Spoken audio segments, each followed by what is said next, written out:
So, last time we started exploring Dotty macros, and we started exploring how inline works.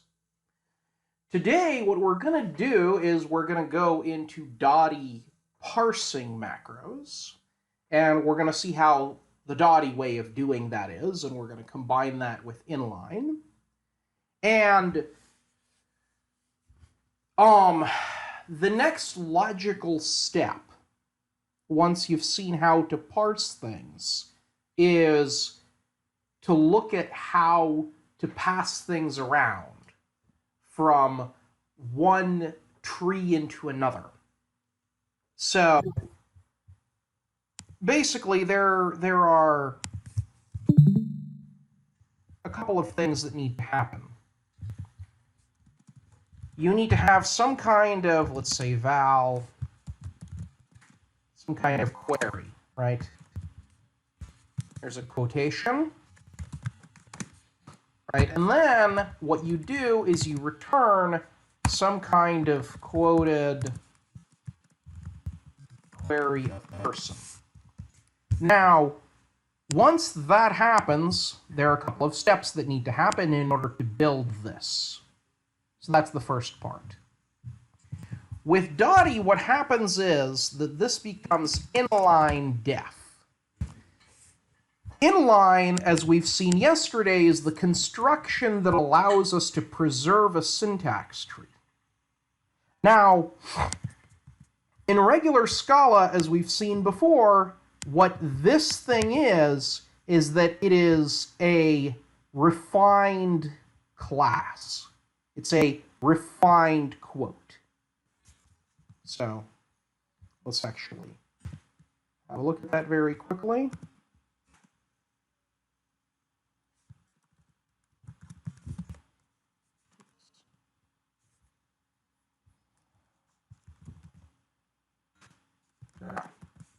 We don't have that here. All right, let's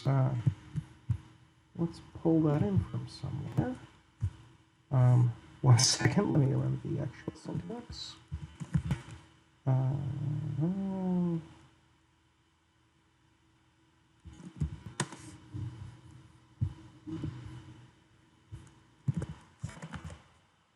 Oh, okay. That's how you do it.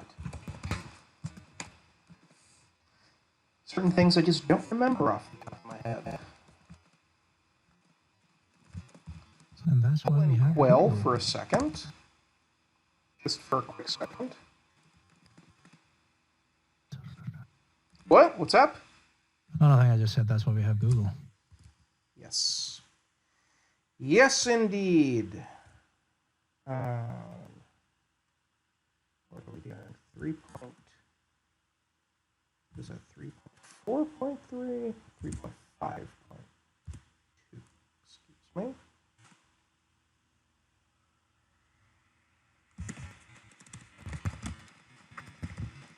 This is an excellent way to explore Scala, as we've seen before. CPX equals new. SQL mirror context. Postgres dialect literal. Actually, we can do it like that. We don't actually need these arguments because Scala will infer them for us, but that's fine. Case called person name stage. So val q equals to quote query person. Q is a refined type. What that means is that it's not quoted of query of person, it's quoted of query of person with other stuff inside, right? For example, I can create case class foo, value string, and then I can create a refined instance of foo. So here's normal foo, A refined instance of foo is something else. Let's call it bar.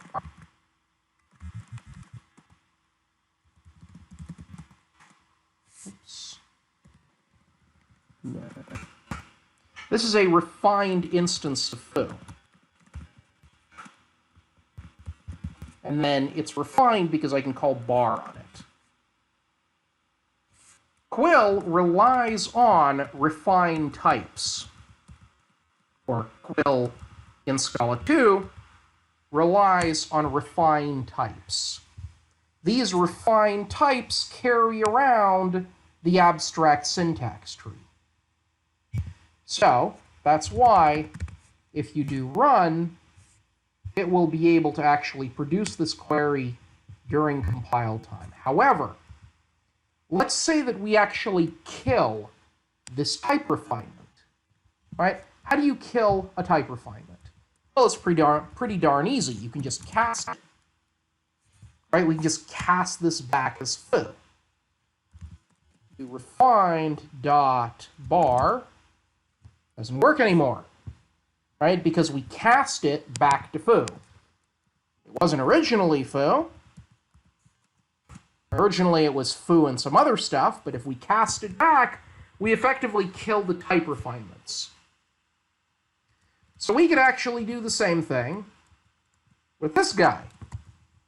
We could say quote of entity query person, right? And then when we do run queue, look at that, dynamic query. This is what the compiler spits out.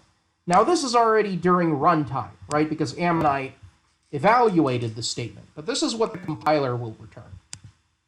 So what happens is that Quill carries around its abstract syntax tree in the refined type. The second that you kill the refined type and go to the full normal type, you lose the ability to reason about things during compile time. The reason why this is necessary is because, remember, only information about types, at least in Scala 2, only information about types is available during compile time. Information about values is not available during compile time because we haven't computed them yet. And that's the interesting thing about reasoning in compile time. You don't have values available, right? You know, like when you look at an abstract syntax tree and you have a variable q, it's ident q. You don't know what q is. So this is what we need to have in Scala 2 in order to be able to propagate the syntax tree from a quote into the run function in order for it to be able to get a query during compile time. It needs a refined type. Now, however, in Scala 3, it works a little differently. As we've seen in Scala 3, we have this notion of inline.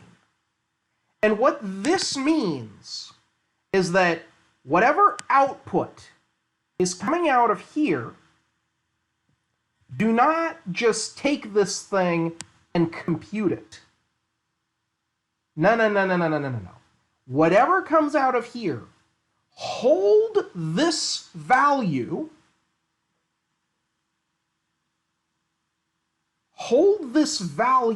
in this variable until somebody else actually decides to do something with it that's not another inline. Or, in fact, you can even propagate this inline to another inline. For example, what you could do is something like this.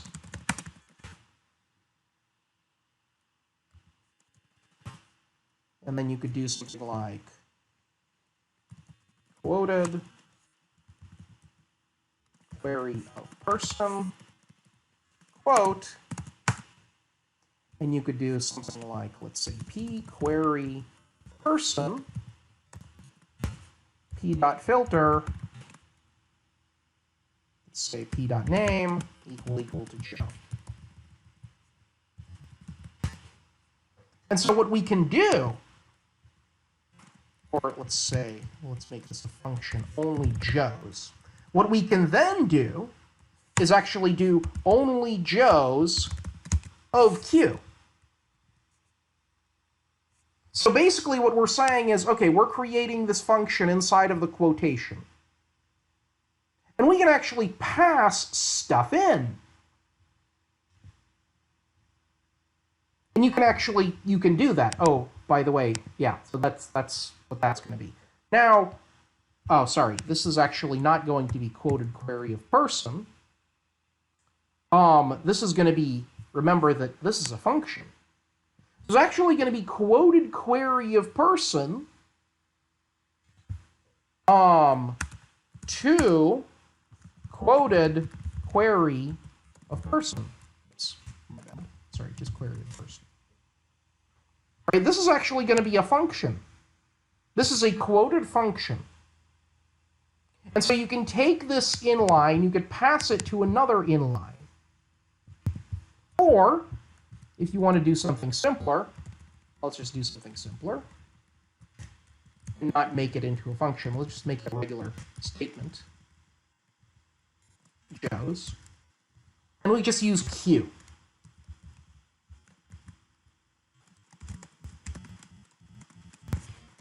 Like that. That's a simpler way of looking at it. What happens here? Well, what we've done here is we've taken whatever was the result of this statement. We've stored the syntax tree into this variable. We've then taken this, and we've then plugged it into here, and returned another inline. So what we could do is we could use these inlines and plug in one into another. And that's essentially what we saw before. That's what we were working on yesterday. Right? Where we saw that what we could do is we could define different inlines, and then we could plug them into each other, and we get other inlines. So let's compile this thing all over again. No, well, gotta change the file.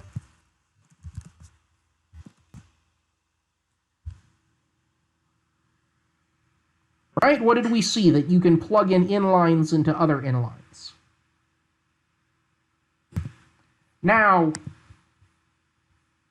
let's look at a very, very quick version of, right? You guys remember this? Where we took this thing, plugged it into this thing, plugged this thing into this thing, right? We went through all of this? Yep. Well, let's see what that practically means as far as Quill is concerned, right? Let's TDD.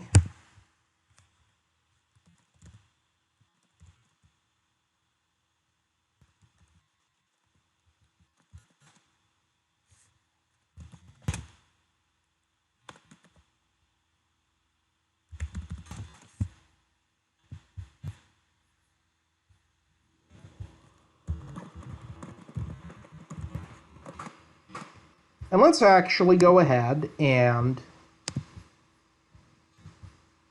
Let's go ahead and let's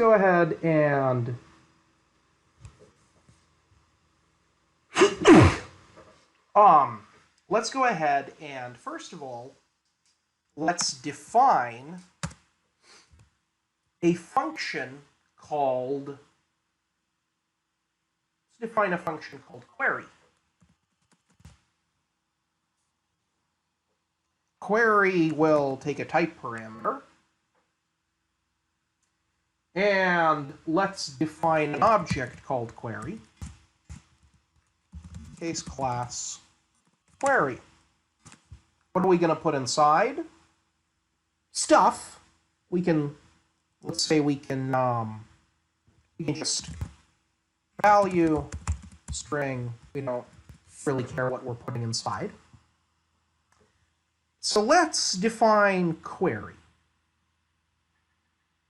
What is query going to do? Well, we want to show how inline works with something like Quill. So let's say inline query. And what does this do? Well, this defines query on some particular type. So for starters, let's just return query. And, oh, but what do we do about this type, right? Say this, we want to have a value, and that value represents the class. So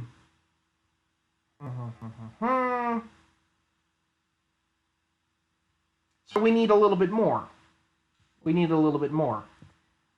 to know what type this thing is. Okay, well, now we need to define a macro. How did we define a macro? We defined a macro like this. Okay? So we have a type. Let's define the implementation of the macro. Query implementation. And takes the type. Def query impl. T. Now we need to start importing some stuff. Import Scala.quoted. And now, we need to know what type this is. If you remember, we have some implicit things that we can use to actually get information about a type. So, we have this implicit thing called a type tag. So for example, let's actually go back here for a second. For example, let's say that we want to get the name of a class that we're passing inside of a generic parameter during runtime.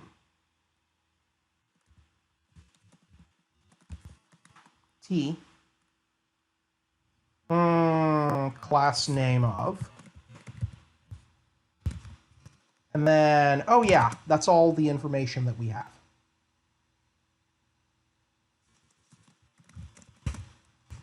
What do we do? How do we get what the class name of T is? Well, we're kind of screwed. We're kind of screwed because, remember, we're in the JVM, and the JVM has this little thing called type erasure. So once we've actually executed this thing, we have no frickin' clue what this is. And this is a very big problem in Java, right? Where you have something like public, let's say public string class name T, where class name of, what is this? Class name of T. No, T is before, excuse me. Like that. Class name of. Right? And then, what the heck do we do in here? How do we actually call this thing? But how do we know? We have no information about what the heck this thing is. Right? Now, if we have some kind of this, right, we could actually do this dot get class and then name. We could do that, but if we don't have this argument, we're kind of screwed. Well, okay, for Java, we don't do a lot of programming with generics because whatever. But what about in a language where we want to do some programming with generics? We want to be able to do something like this without actually forcing the user to give us a runtime instance of this particular thing. So, the mechanism that Scala has of doing stuff like this is implicits. It has a type class called type tag, which is a type tag of teeth. And what we could do is we could say there exists an implicit one of those. And that type tag, and let's see, get name, but I need to import something first. Type tag. I need to import Scala reflect.api, or excuse me, Scala reflect dot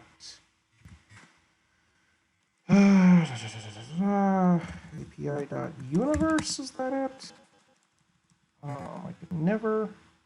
Again, I need to Google this because, oh, reflect.runtime. Excuse me, runtime.universe.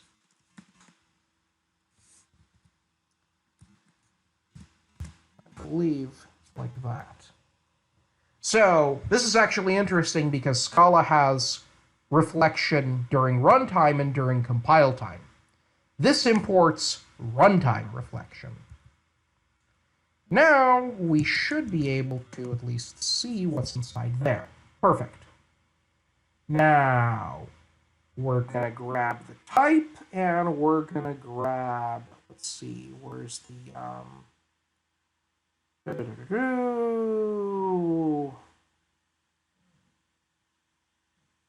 can we just get the name? Type symbol.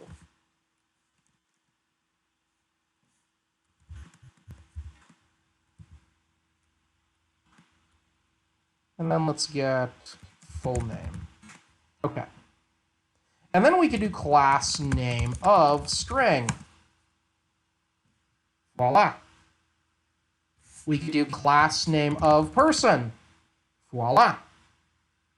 Oh, and by the way, we declared person. This is actually something interesting. We declared person when we were somewhere up here. Okay? CMD4. Let's declare person again and see what happens. Ah, CMD22. Command 22. Result 23 was from command 22. If I try it again, new person. Class name of person. Command 24, result 25. See a pattern? Let's declare a new class. Blah. Class name of blah. Ooh, command 26, result 27. How do you build Ammonite? How do you build a fully typed REPL in a statically typed class where every single command could technically be its own stack frame, right? This is a stack frame. This is a stack frame. This is a stack frame.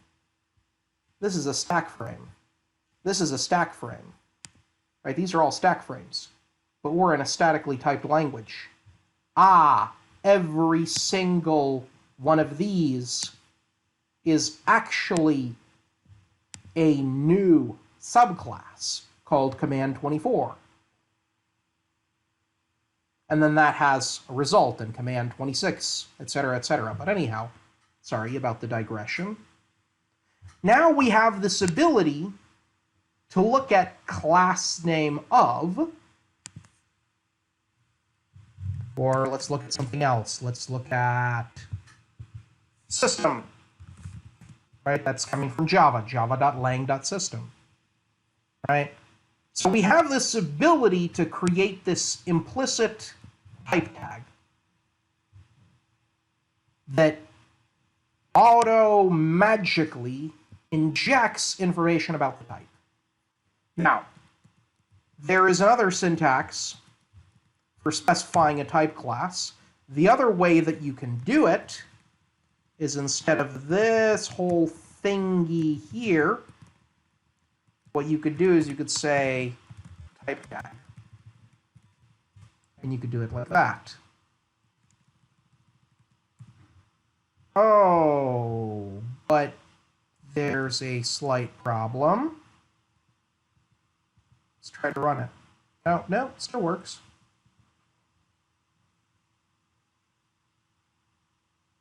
That should work. I don't know why that works. I guess this is being injected from somewhere. But where is this coming from?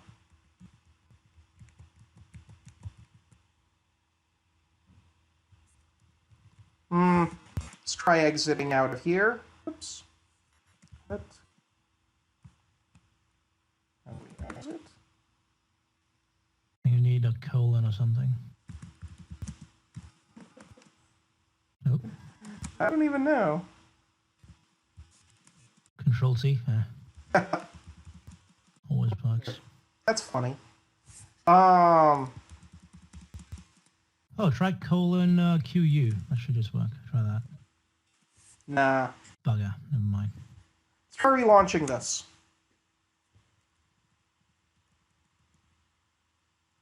Now let's try doing that. Whoops! Ah, now this is not defined. So that was cute. This was defined in the previous version of the method, I guess. But anyhow, this is fine, right? This thing here, the way we've defined it like that, is actually a shorthand for this. Well, there's only one problem. Where the heck does this come from? Where is this coming from? Right over here, we defined this as a variable. If we're saying this is equivalent to that, where does this variable come from? So we have this little trick that we could do, where what we say is the following.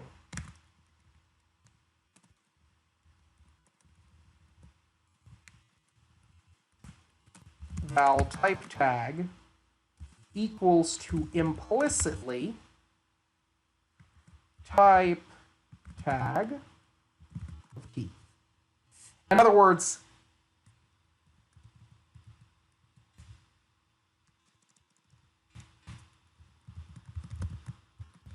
actually find what this thing is, summon it, and write it into this variable. Oh, right, and we need to do an import.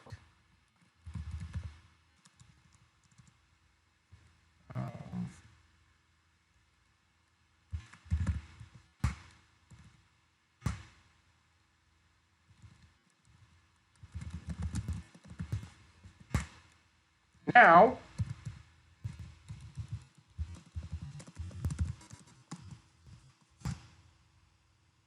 voila.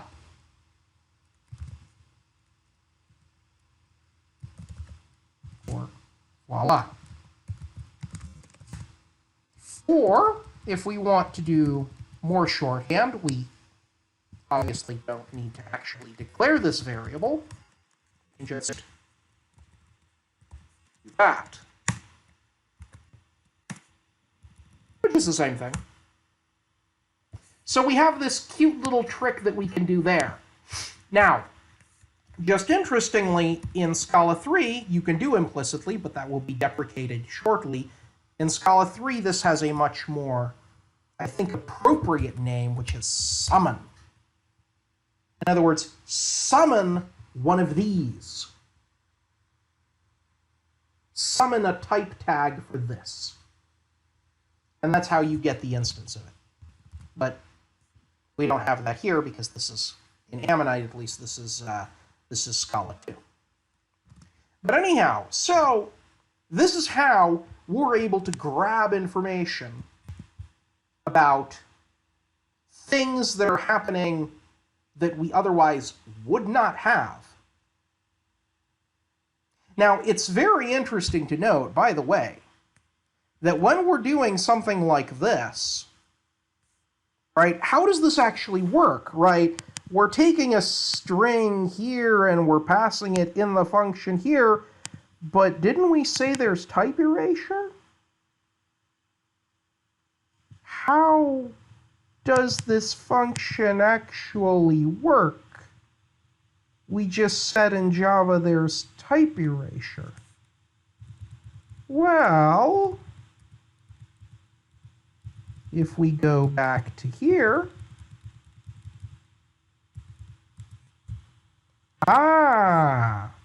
this implicit actually does not get plugged in during runtime. This implicit gets plugged in during compile time. This entire thing is actually resolved at compile time when we do something like that. So this implicit here, in fact, all implicits really, are computed in the compiler, which is important to understand because guess what? Because implicits are computed in the compiler,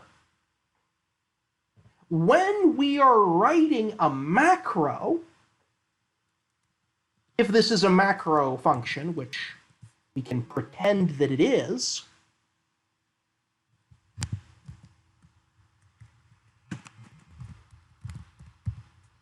let's say inline, let's use the Dotty way of doing things. Let's say this is an inline, and then let's say, let's not put this here, but let's leave that there for a second, and then let's use this intact class name of impl. Let's put t into there, and then let's define the implementation. And then t, okay. And then no arguments. But now we have implicit type tag, implicit t type tag.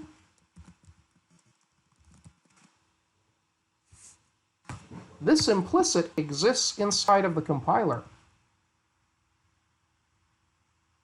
Now, FYI, it's just called type. But here's the thing, right? This thing is available to us, right? We could actually do t dot, let's say, tpe dot name or something like that. And this is available during compile time. The compiler knows about this implicit. The compiler knows about other implicits as well.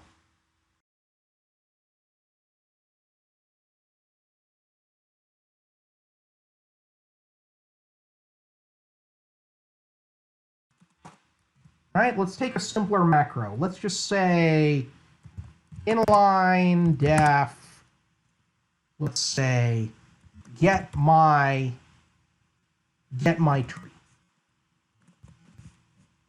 Right? And then we have inline, right? We have inline arguments, tree. And then what's the type? Let's do a string. Let's return a string, and then let's create the implementation. Get my tree impl. Okay. And O, remember how you need to pass a quoted variable inside. Okay. Now, let's say get my tree impl. And again, this was a string, so what you actually get inside is an expression. This is going to be an expression of string. Okay.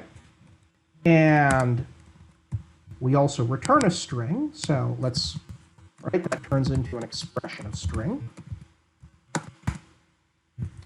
And, whoops, I forgot def here.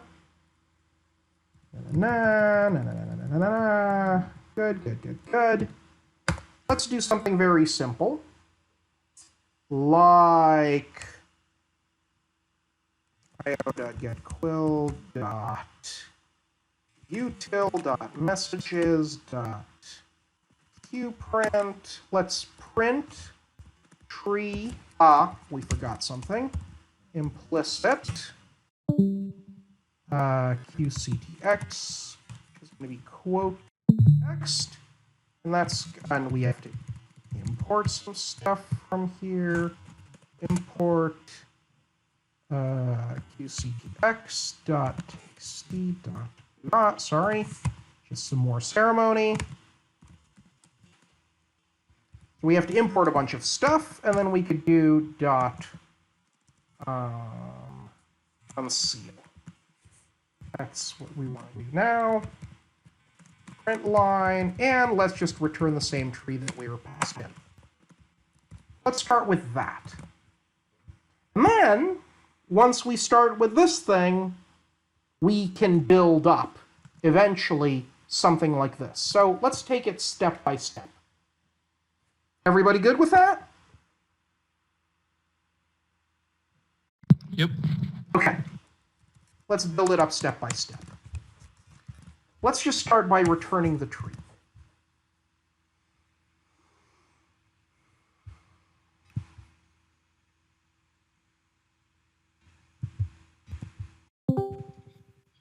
Sorry about that. I got disconnected. Oh, no problem.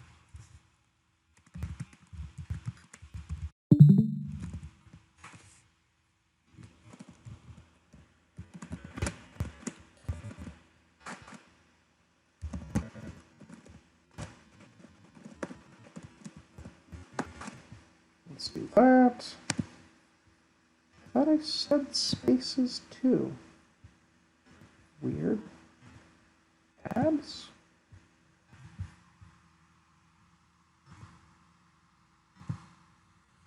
Oh, actually I have to remove it. Odd. So, say case class person. So let's actually just start with, this.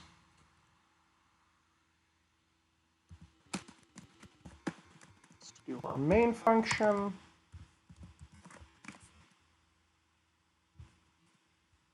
Args array string, unit, blah, blah, blah, blah, blah, blah, blah, simple quill.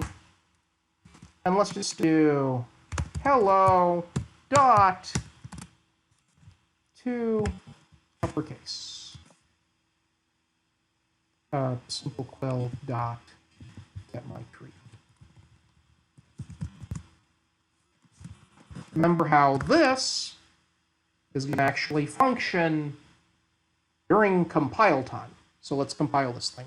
Oh, and do I have to import it? Org.stuff, object simple simple macro. Oh, I define this not as simple quill, but simple macro. Just change it to simple quill 1. Just to make things clearer. Simple quill 1. Simple quill 1 dot get my tree.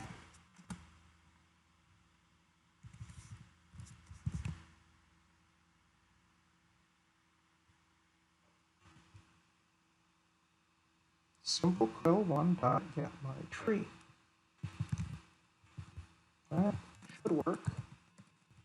Oh, use simple quill 1. Come on, compiler. You can do this. All right, let's try compile.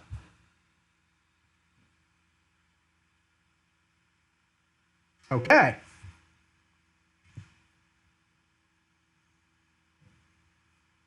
Here we go.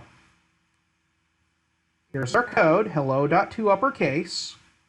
Here's how it's represented in the abstract syntax tree. Remember how we have this inline block thingy that we saw before? Now, let's get rid of it. So, unseal dot underlying argument, right? And that'll collapse the that'll collapse all of the inline blocks. Okay. By the way, sorry, in Dotty in general, when it underlines something with a red line and says something's wrong, you cannot necessarily trust that. Just FYI. Okay, so hello.toUpperCase, and then select .toUpperCase from hello and apply that to a list of empty arguments. Okay. Now let's do something a little bit more interesting. Remember how before, right, we said that we can actually parse this tree. Right? And then we could do something like, let's say tree.match case, apply, select, literal value, or literal lit val, right? And then you could do, in the select, you could do toUpperCase, and then you can do, right, there's some, you can match it this way.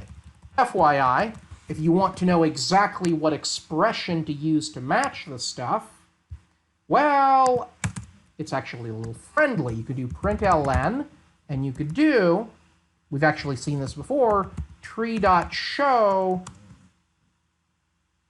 tree.unseal.show extractors. Let's see what it gives us. Aha. Oh, whoops. Unsealed.underline argument that show extractors. Right? We want to actually get the underlying argument. Oh, look at that. That is the string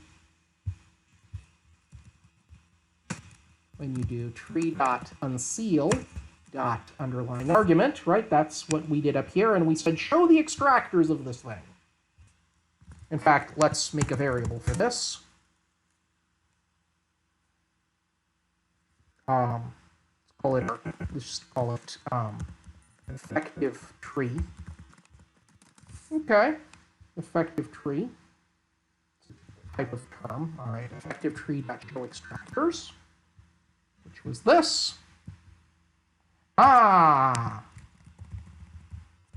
Effective tree match. Paste. Voila.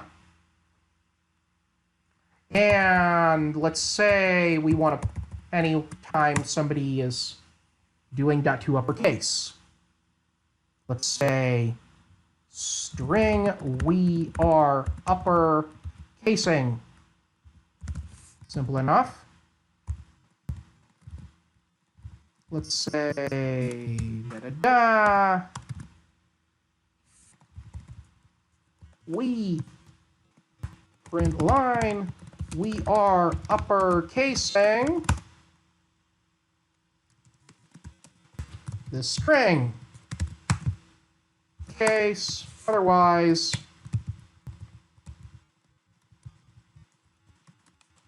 print line, we are not uppercasing anything. Okay, simple enough. Oh, by the way, nil means a list, an empty arguments list. Right, so that actually means that. Okay. So let's recompile it. We are uppercasing hello. Blah, blah, blah. We are uppercasing blah, blah, blah. To lowercase, we are not uppercasing anything. Okay? Now, remember that, again, we can do anything that we want as a consequence of this. We could return any code we want. So, for example, let's print it, and then let's say val output.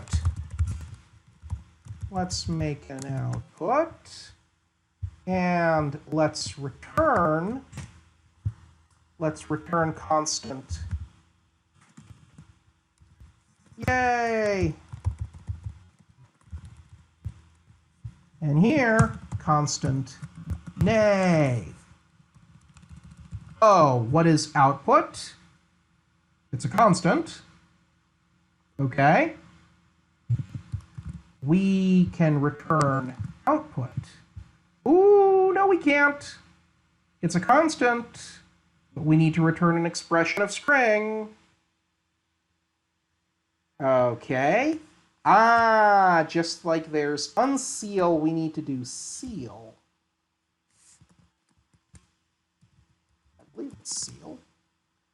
Oh no, sorry. Not seal.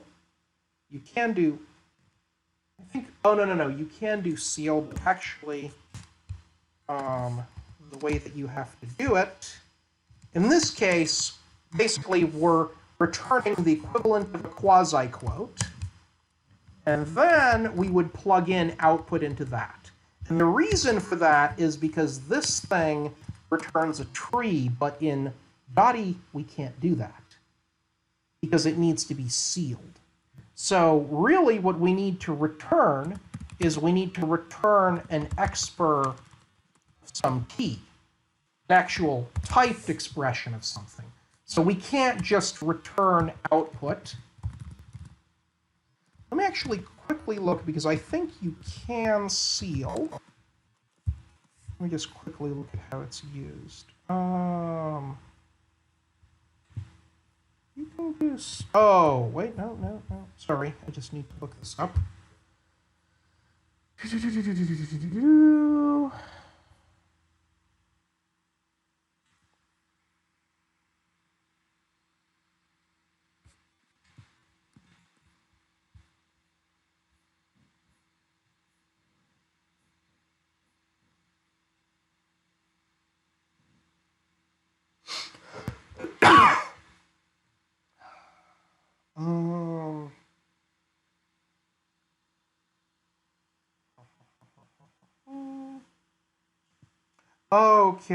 Okay.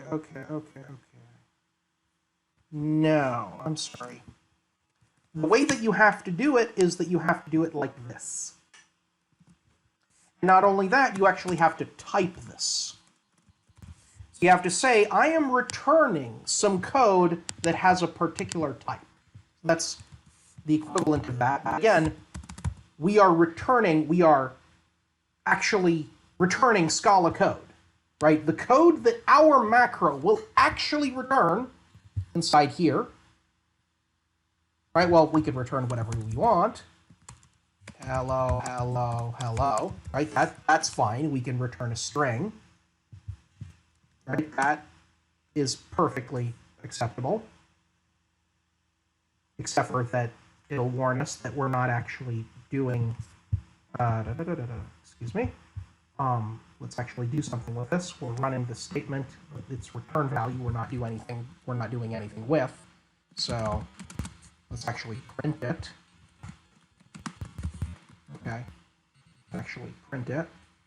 And oh, we are not uppercasing anything because we just ran that macro, and we're still passing blah blah blah inside. Or sorry, blah blah blah dot to lowercase inside. So okay.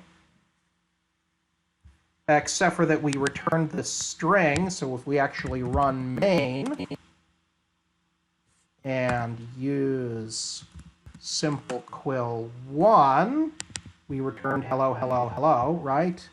Foobar baz blah blah blah, right? We could return whatever we want from here, or we could return whatever Scala code we want.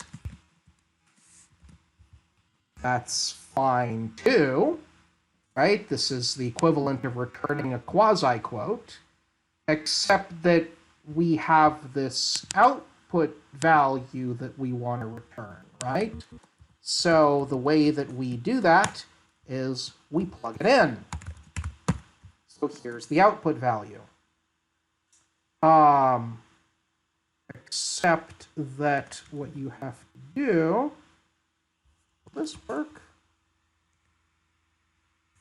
No. We need to turn it into an expression. Is this seal? No. So Expr. What is the constructor for this? I cannot remember.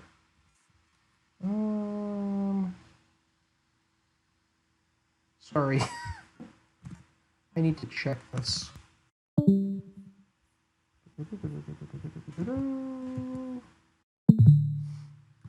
Sorry, guys, I just need 1 second. Liftables.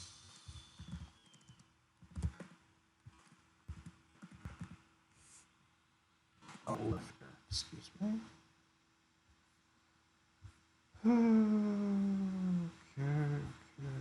Okay, not what I want. No, this is seal. And where is this? Ah, seal.cast. Seal.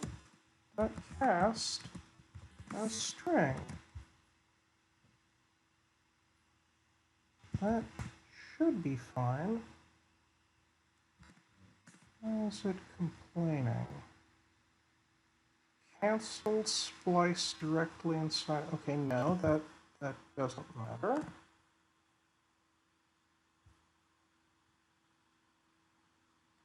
Term dot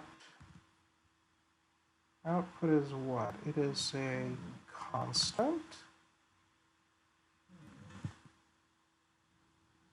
Did I forget to import something? UCTX implicit quote context dot seal dot cast. Do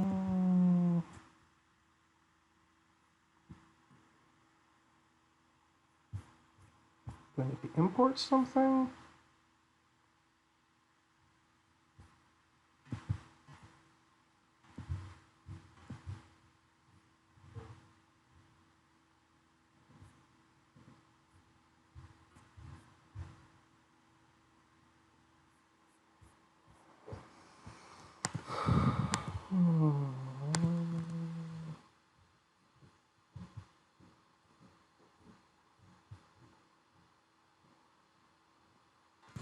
Value seal is not a member of qctext.pasty.constant.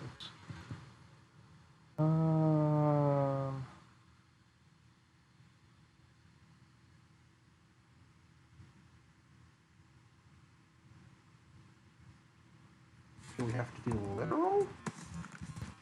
Sorry. Literal. We have to do it like that? Oh. Sorry, you have to do literal. And in fact, you don't even have to do that. Yeah. So if you actually do, yeah, okay. Not everything has the function seal directly on it. Aha. So you could just do seal, right? Originally, output is going to be literal. Right? That's what we return. Literal of constant. Fine. If you do, so originally it's literal. If you do seal, it's going to turn into, it's going to return into an expression. But it's an expression of any because it doesn't know what it is. So you actually need to do dot cast. And then we're casting this as a string. And what that is going to do, and if I think we highlight the whole thing and mouse over, yes, that is going to return a expression, or check cast to an expression of u. Come on. Give me the actual type. Output expression. And then let's return that. Come on, give me the right thing now. There we go. Expression of string. Okay. Good. And now when we actually run this thing, oh, it returns nay. Because it attempted to match two uppercase. It didn't match it. It got into this block. It returned this. And so then it returned that output expression. Oh, let's change it. Let's say to uppercase. Now, yay. Because we went into here, we ran that block, and so now we returned that output. FYI, this is a expr of string, which means that we can remember how we had quasi-quote, right? Where inside of a quasi-quote, you can do stuff with this. For example, dot to uppercase, for example, right? Well, the way we do that in Dotty is like this. Whatever is between this bracket and this bracket, that's the code that we return. So we use $signs to shove this thing inside. Dot to uppercase. Voila. So what happens here, this is interesting, the code that literally gets returned, from this thing here, the code that literally gets returned is yay, or let's do it this way, yay dot to uppercase. Now, don't believe me? Let me prove it. I'm going to create a macro that takes any kind of thing, just prints out what the darn tree is, and just returns it back. Inline def. Print the tree. Inline tree any returns any equals to print the tree impl. Okay, pass this inside. Def print the tree impl. Tree expression of any returns expression of any. And now, oh, yes, some more ceremony is required. Implicit QCTX quote context. Sorry, more ceremony. Import QCTX.pasty dot underscore given underscore blah blah blah blah blah blah blah. Now we want to actually print this thing out. io.getquill.util.messages.qprint pretty print our tree.unseal. Let's just go for the underlying argument because I don't care about anything else, and then return our tree. So now, instead of just evaluating this expression, inline def return.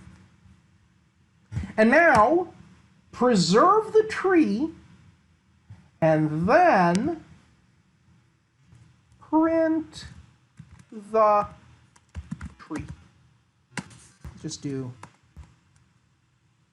one or something like that.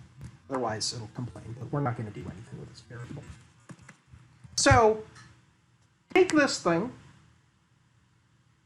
store the tree, right? Inline, stores the tree, pass it to this other function here, simple Quill dot, and then just print it.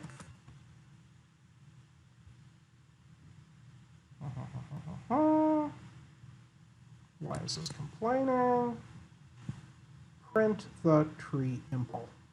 Print the tree impl, tree expression, any. Oops. Ah, voila. Or that's not what I intended. Or wait, hold on. We should see it, and let's actually. Let's comment out the print lines that we're doing here, just so that we don't get confused. Hello. Wow. So what happened?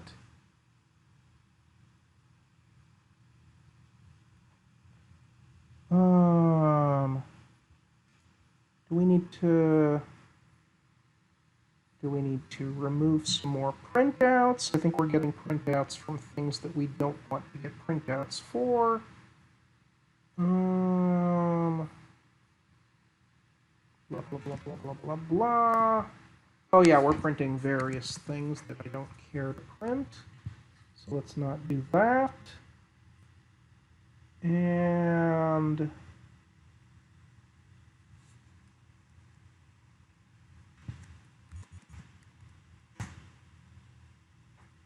what else are we printing?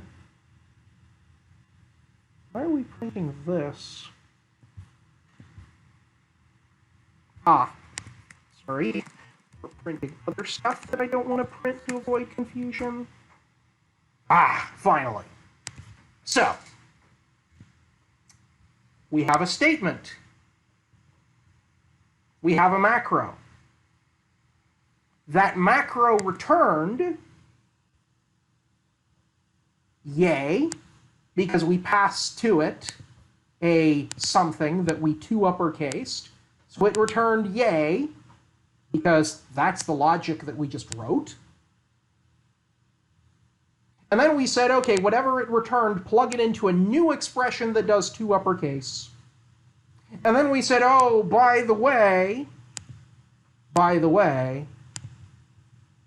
let's store it in here. Let's not evaluate it. Let's store the actual abstract syntax tree. Then we said, okay, and then pass it into another macro that's just going to print out the abstract syntax tree. And so there it is. This thing here is what we actually returned from our macro. Right? We said, yay, dot to uppercase.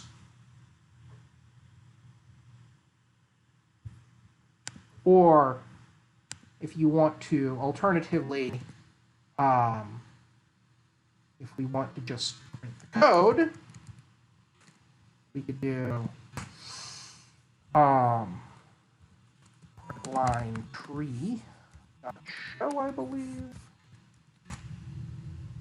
There's the code. Literally, this is the code that we are returning from this function call. Right there. This is it, right here, that we're returning. So, essentially, I'm not lying. This is exactly the code that's being returned from this macro. Before going on, let me stop here for questions.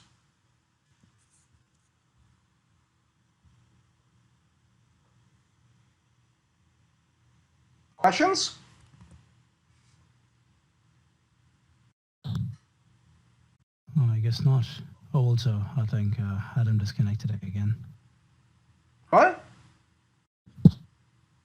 Adam disconnected again, but I don't think anyone has any questions. Okay. No questions at all.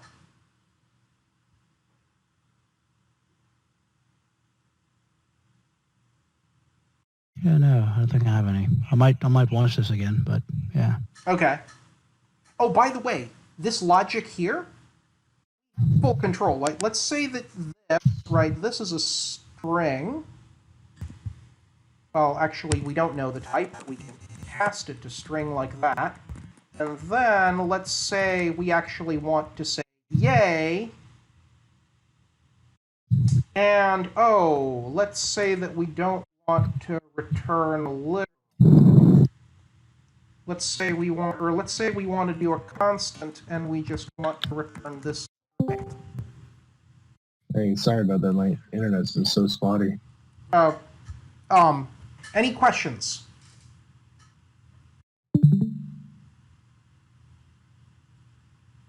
No questions?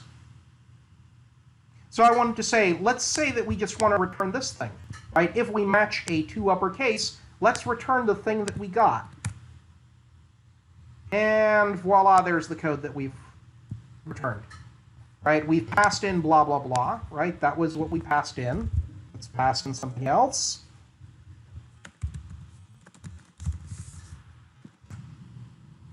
Oh, here's the code that we returned.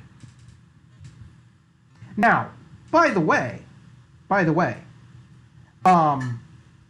let's say that we want to do something a little simpler, like we don't want to deal with literal constant. Let's say that we want to return actual Scala expressions, right? We can just do that. Nay. And then we could do the same thing here.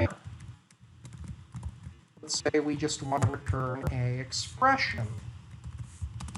And we want to plug this thing into our expression.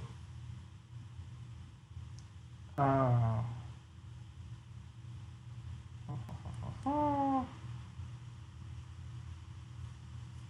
think this should be okay. Except for now, we don't have to seal anything. I think that'll work. Right now. Da-da-da. Cancelled splice directly inside the quote. This is a string.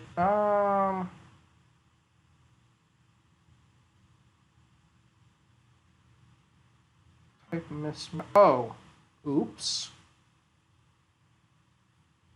What we need to, right. What we need to do is we need to actually return a string.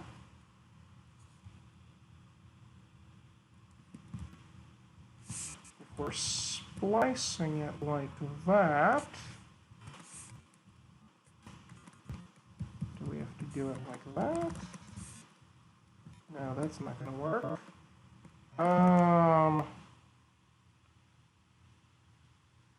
How did we do? How did we do this before? Sorry, 1 second. I need to check this.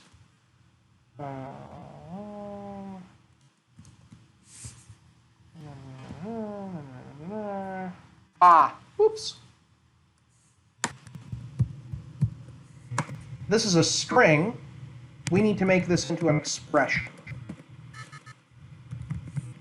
There we go. That's how you do it. So we are lifting this thing into an expression. Okay?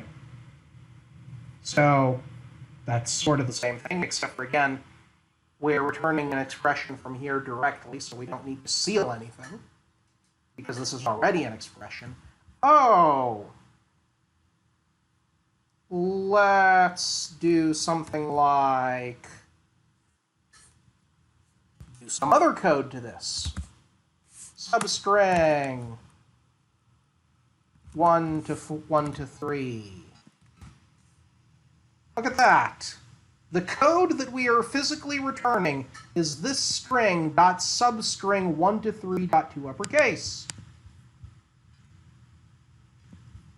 Oh, and FYI, if we evaluate it,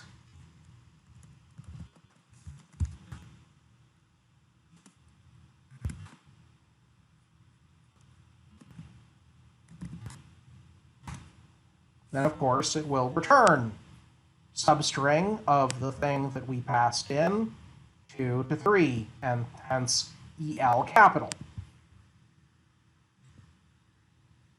So we've just evaluated the code that we've returned from here, or sorry, not from here, from here, right? So we return this code, and then we put it into an inline that lets us print it again, and then we get that back. Okay. So now this is already starting to get interesting. We have the ability to pass things back. We have the ability to pass arbitrary code. Well, not quite, but to some extent. We can match an arbitrary code. We can pass arbitrary code back. Oh, this is a little verbose, right? Remember how with quasi-quoting we had this nice ability to do something like that, declaring that as like a variable, right? Remember that we could do that? That was nice. Well, there's no quasi-quoting in Dotty, but there is an alternative, which is going to be this.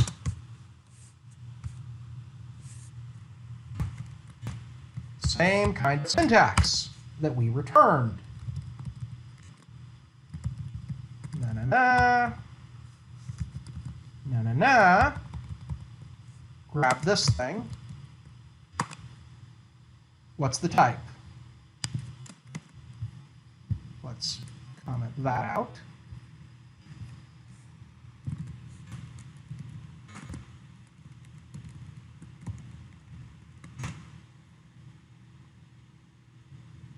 Na-na-na, na-na-na-na-na-na.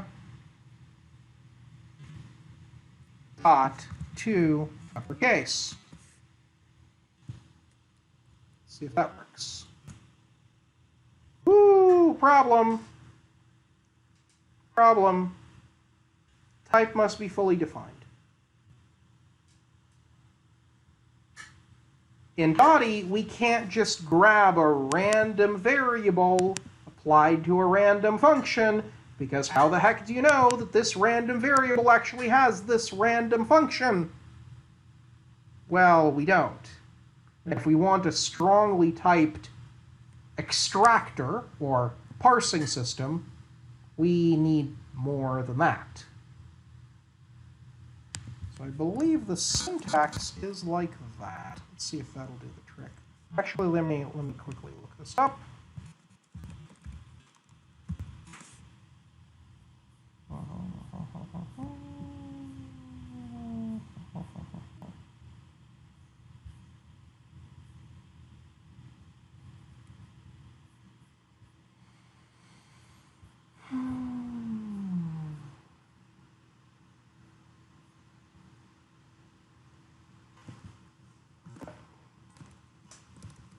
That does not go there, that goes there, and this whole thing here goes inside parentheses.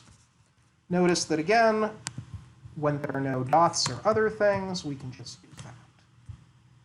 Okay. And now, this thing is going to be a string, and we should be fine. Let's see. What did we do wrong here?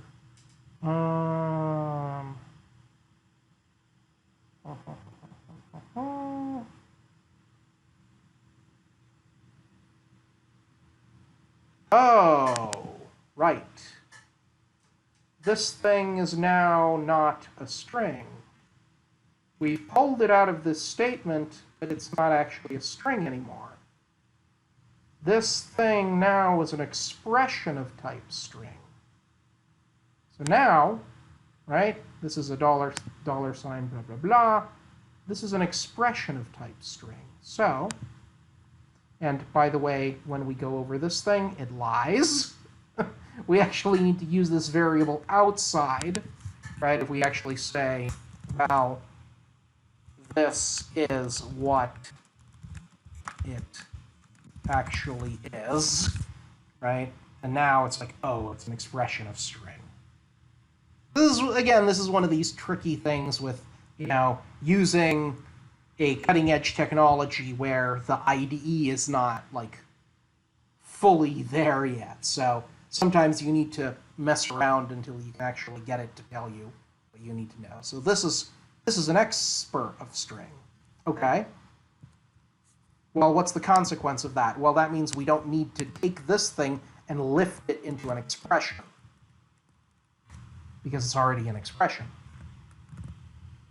Now, because this thing already is an expression, and we can get rid of these things if we want.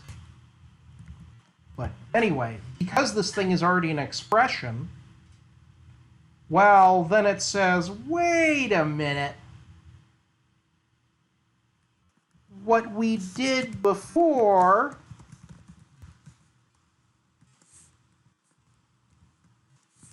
this is not legit, because this is already an expression.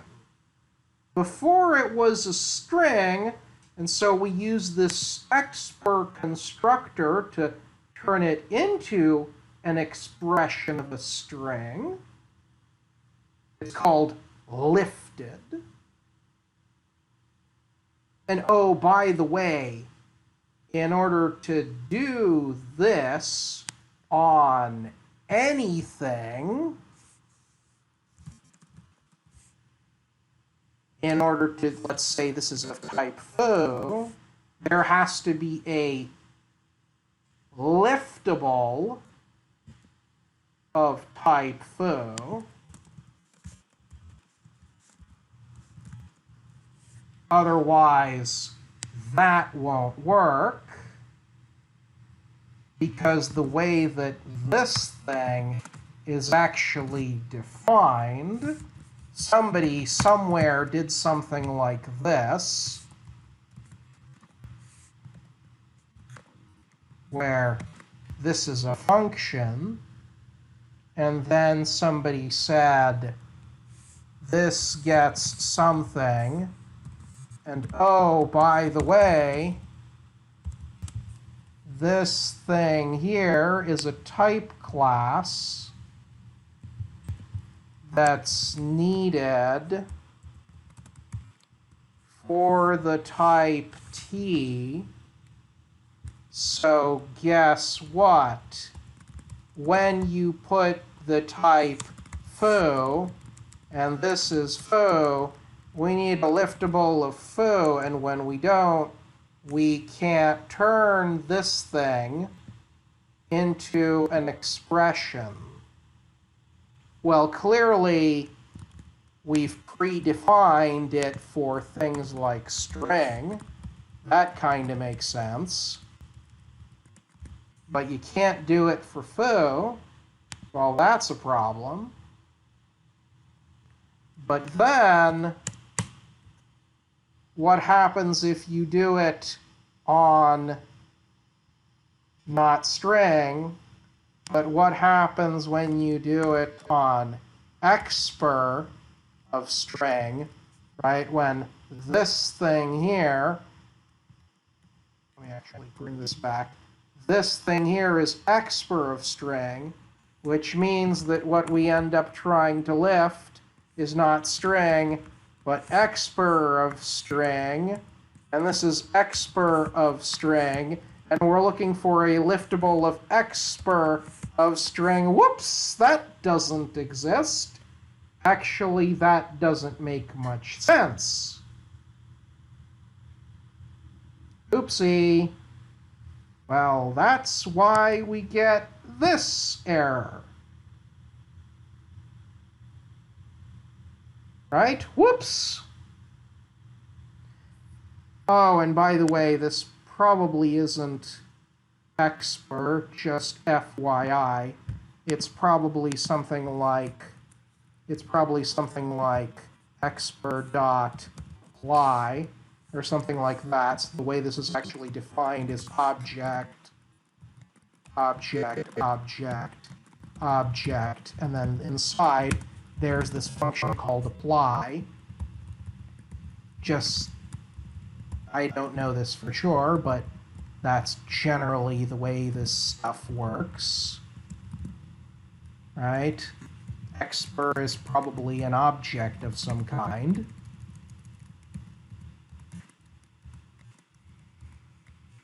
That's how a lot of Scala code is written. Oops. So, okay. We can't actually do that, right? This is not legitimate. That's a problem. Oh, sorry. And this t is here, right? It's probably an apply function inside here.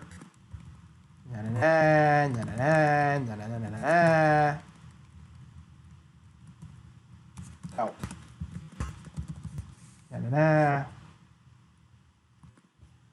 Okay. So that's why we get this confusing error.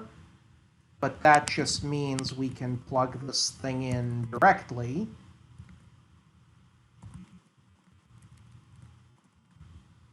Okay.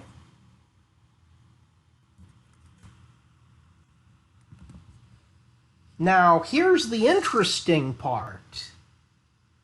We can actually mix this syntax together with the tree syntax.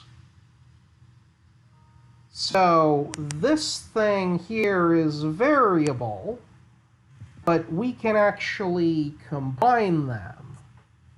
Right? Remember that when we had this, we can do this. Right? We can unseal it. Right? And that, well, that'll give us a term. But this is an expression of string.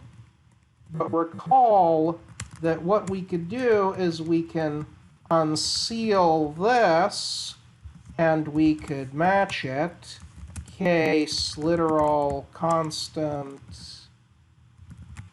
value, right? We could do that. That'll work. Now, here's the funny part.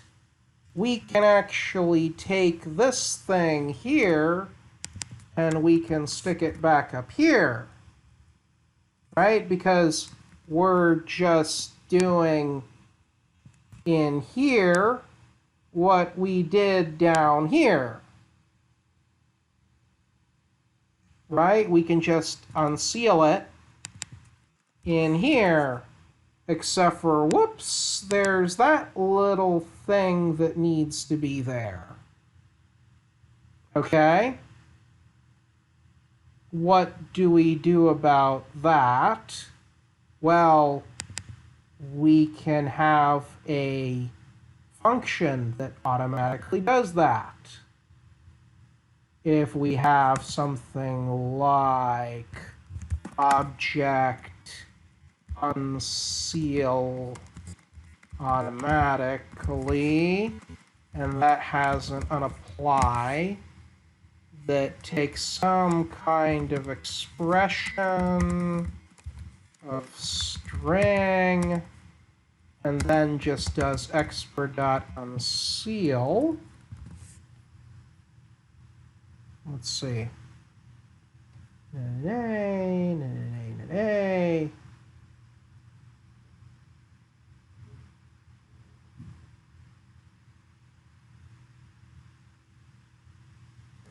One second, let me quickly see how I define this.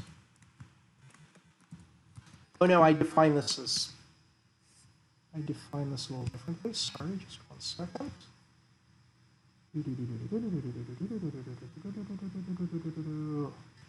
Oh yeah. Yeah. Ah, sorry. Right. Oh no, that's fine. That's fine. Yes, needs to be that. Excuse me. So now we can just do that, and then we can mix and match these syntaxes, so we can actually have our cake and eat it at the same time. So we can have something like that. Let's actually see, is that possible? String we are, oh, right. Let's do that.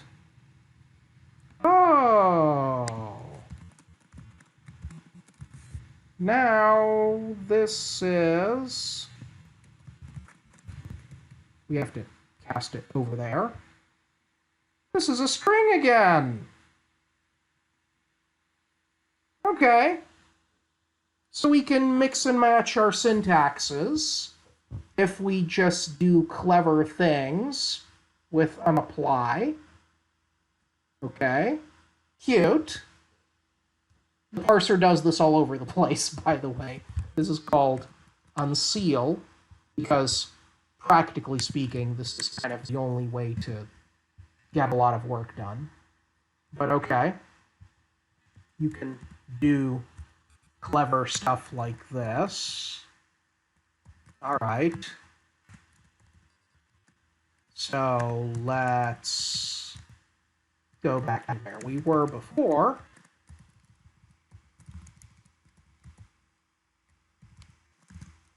Okay.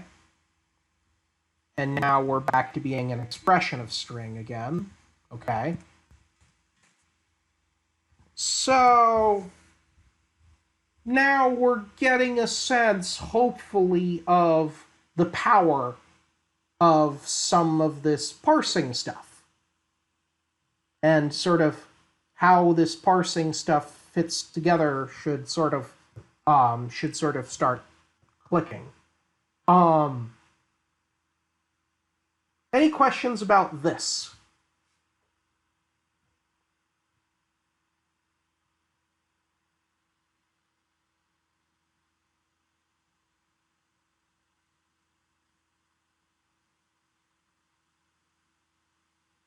Either I'm totally confusing or totally clear, one of the two.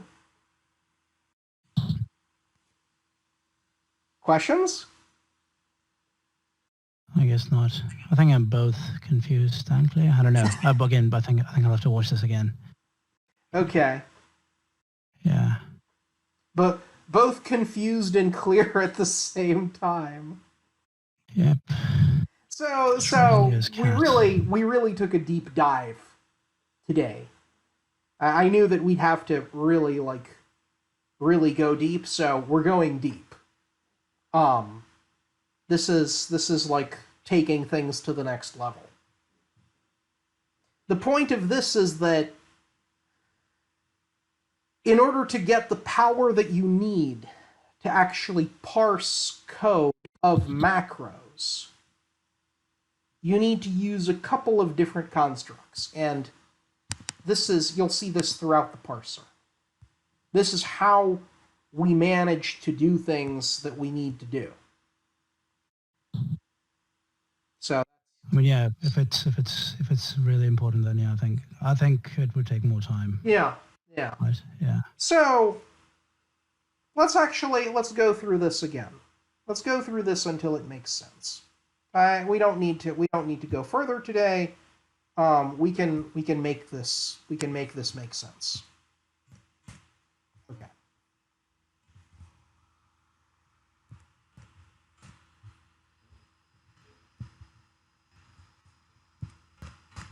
Is everybody clear with what's going on here?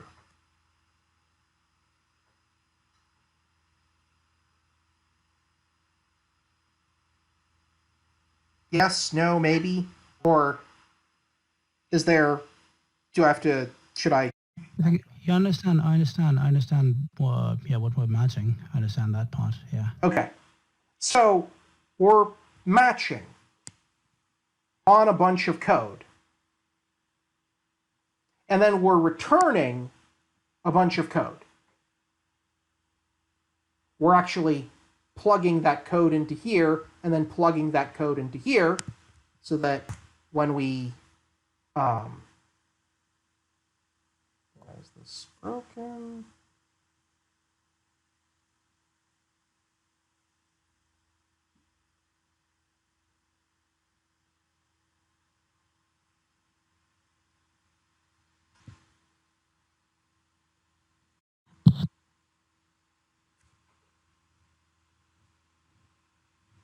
Let's cast exception treated apply. Cannot be cast to Expr. Sorry.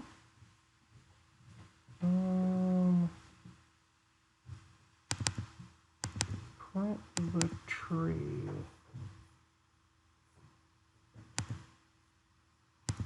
Did I mess up here?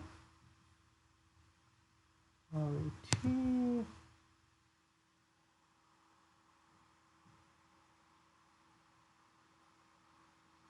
We're parsing here. And we're plugging it in here.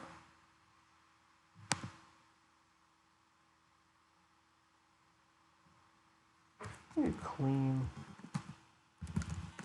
Do clean. Now, why is this suddenly blowing up on me? Okay. That looks right. Let's see. Let's just return that. Huh.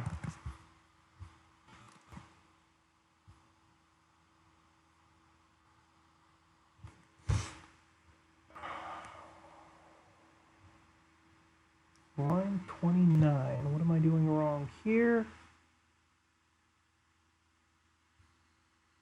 Effective tree. Oh. Oops. Oops. Effective tree is a term. In order to match it this way, it needs to be an expression. Wait, isn't that what the quote does, though? We want. I thought when you quote something, you basically declare that it's an expression. Oh, no. Tree itself is a... Oh, it already is an expression. Huh? It already is an expression? It is an expression.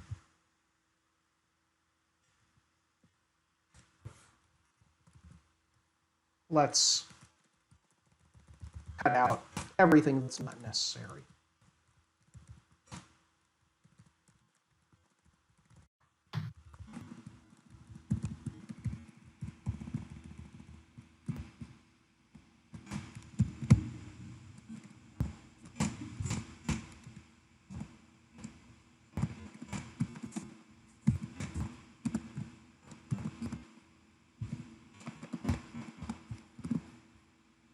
Let's cut that out.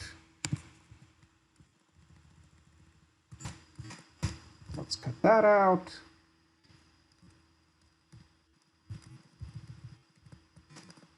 Okay. Let's compile. All good. What are we doing? We're passing in an expression of string. We're then matching against this expression of string. And then we're returning yay or nay, depending on what it is. Yeah, that makes sense. Okay. FYI. This is an expression of string. So, we can also do it like this.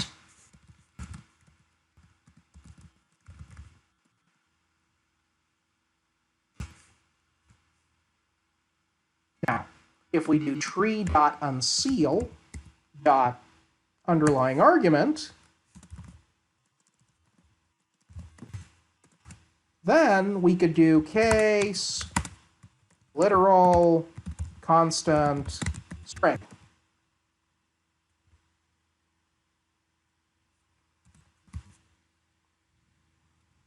Does that make sense? Right? And then we could do the same thing.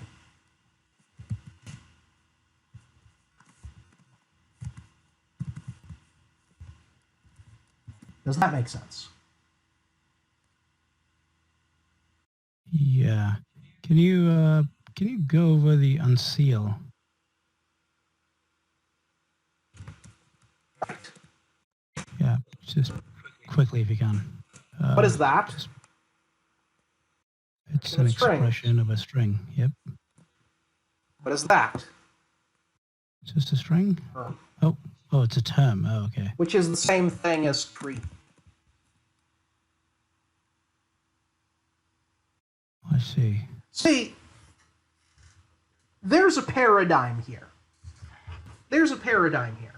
And let me actually very quickly explain. There's a paradigm here, and the paradigm is roughly this.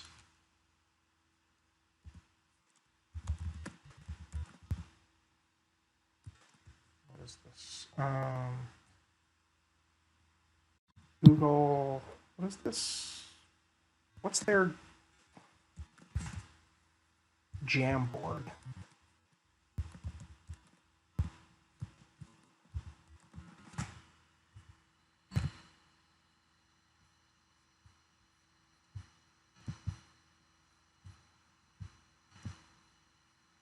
How do I log into this thing again? There we go.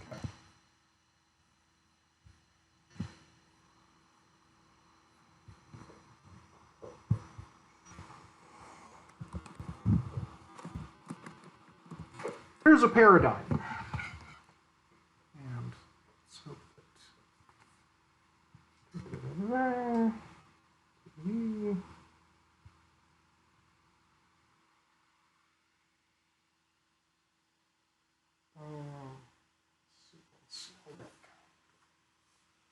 There's a paradigm here.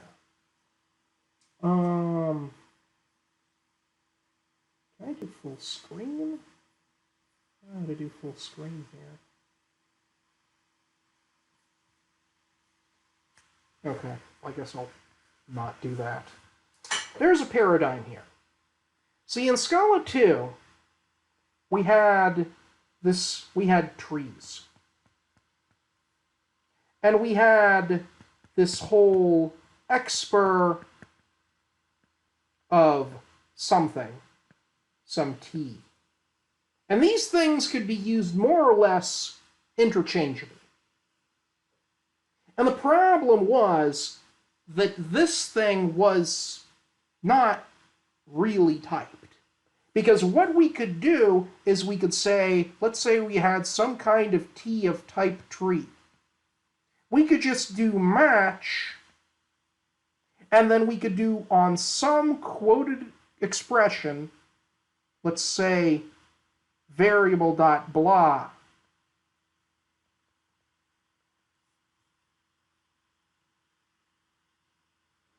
Right? We could just match on something totally arbitrary. And this was a problem. Because what the heck is this thing? And how do we know that this method exists on it? We don't. And so this entire paradigm had to be refined. And we had to say, no. We need to have two universes.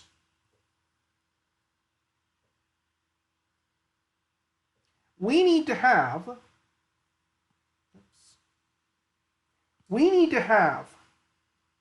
a universe of expressions, and we need to have a universe of trees. In the universe of expressions, everything is fully typed. In the universe of trees, maybe it's not. In the universe of expressions, everything is actual Scala code. What does that mean? What is this? This is a quoted piece of code. What is foo? What is bar? We need to know the type of foo to actually know that this statement is legitimate. So, you cannot do this kind of thing unless you actually say, no. Foo is of some type, let's say type foo, or string, or whatever. It is of some type. And by virtue of being that type, we can guarantee that there exists a bar method on it. This is type land. Now, tree land is different, right? Tree land is, okay, we have some ident. It's called foo. We have some select from this ident, which is bar.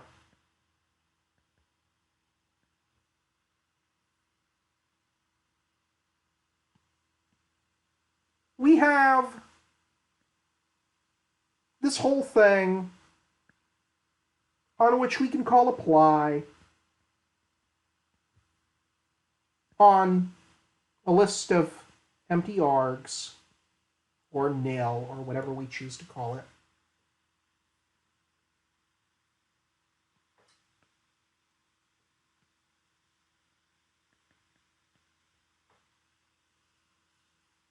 So we have these two universes,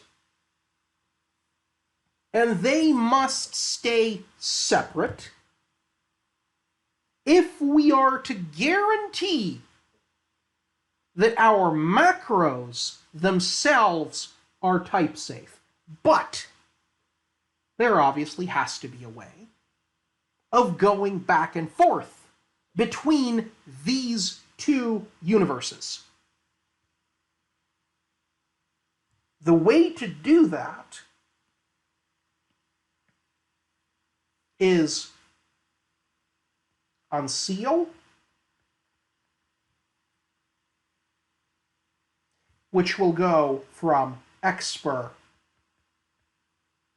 of some typed thing that we know to a tree or a term. And the other way that goes from the universe of trees to the universe of typed expressions, which goes from a tree to expression of T, and that's called seal. Except that seal, what's the type? Seal returns an expression of any, because we don't know the type. But it has to be seal.cast of some type T, and only then do we actually know that this is an expression of T. And by having these separate universes, we are able to guarantee that our macros are typed. Now, these universes are separate and they are unequal. They are very unequal because what can be expressed here can have an invalid type. Sorry, what can be expressed, this thing is not showing it in time. what can be expressed on the tree side of things.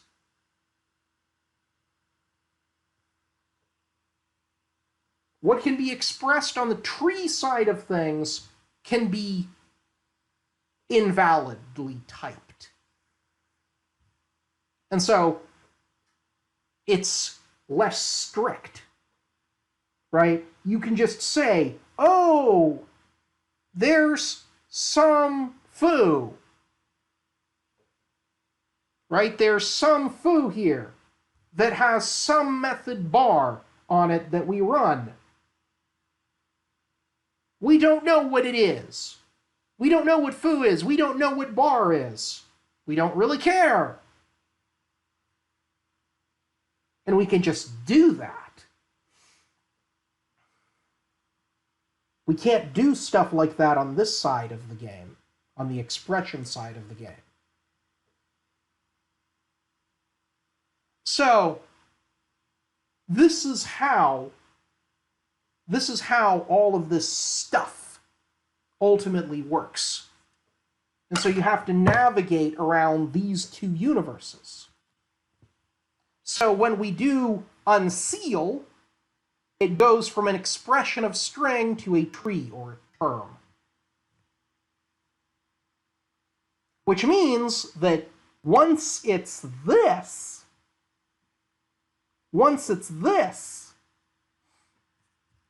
let's say, let's call it unsealed tree. Once it's this, then you could do match, and then you could actually do case literal constant of some str. And then again, what is the thing inside of here? Well, this signature here tells us it could be a unit or string or int or boolean or byte of or short or long or float or double of or char, because those are the valid Scala constants. If we actually type it like that, then it's a constant of type string. We return it like this, and the output is going to be str.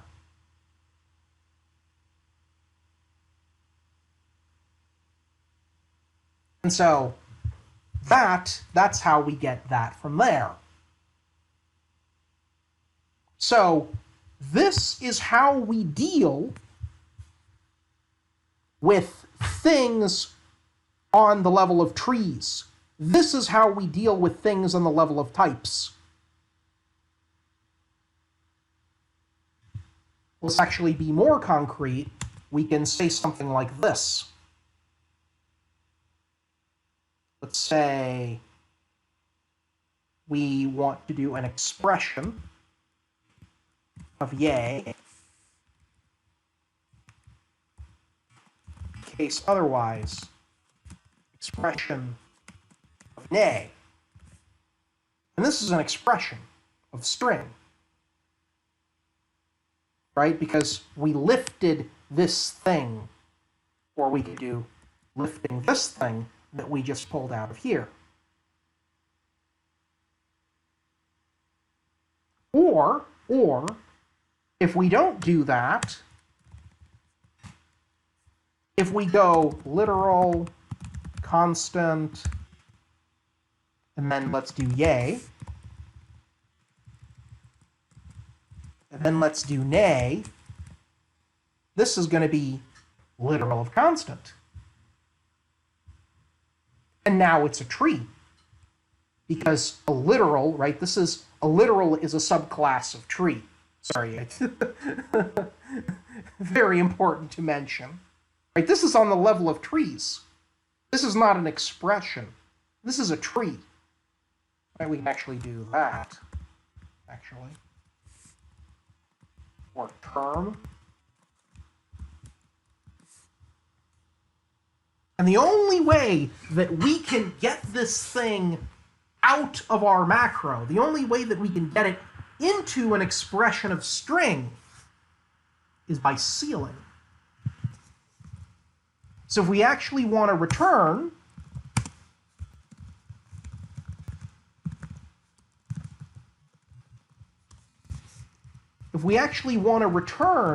this thing here, we actually have to do .seal.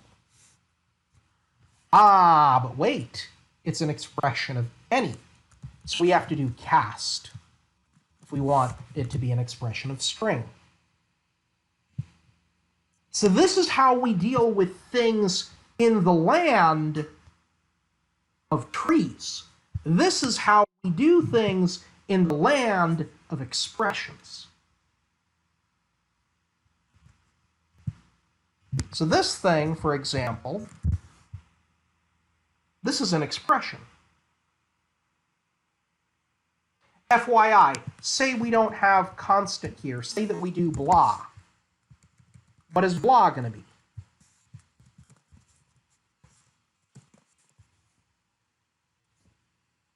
qctx.tasty.constant. Or term. Or a term.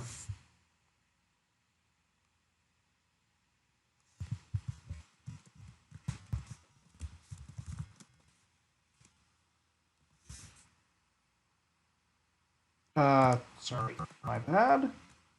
You can't do that. You would have to do, oh, if you wanted to cast it, you could do lift. You could do this entire thing. And, right, wrong syntax. That's the right syntax. Okay, sorry. So this entire thing, and then, especially if it's like a constant inside here, this entire thing is a literal. A literal is a subclass of term. Oh, and by the way, the entire subclass hierarchy of trees is available in the Dotty codebase. Let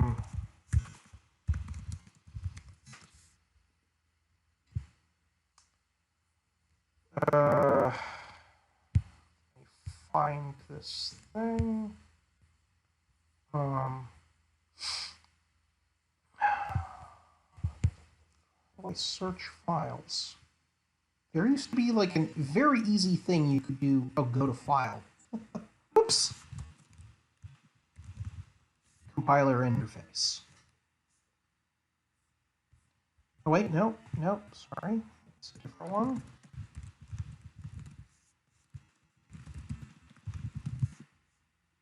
There we go. Is this it? Ah, sorry.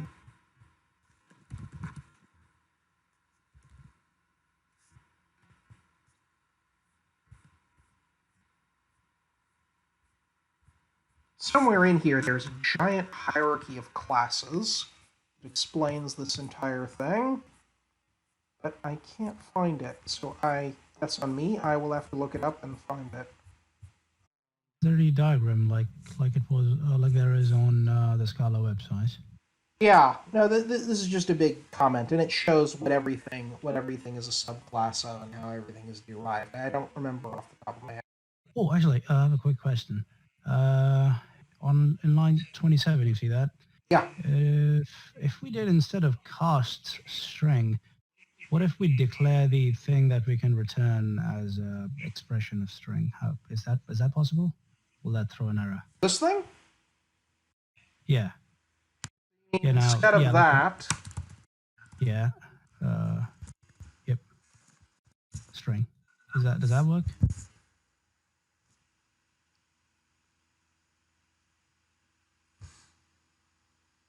Let's compile it.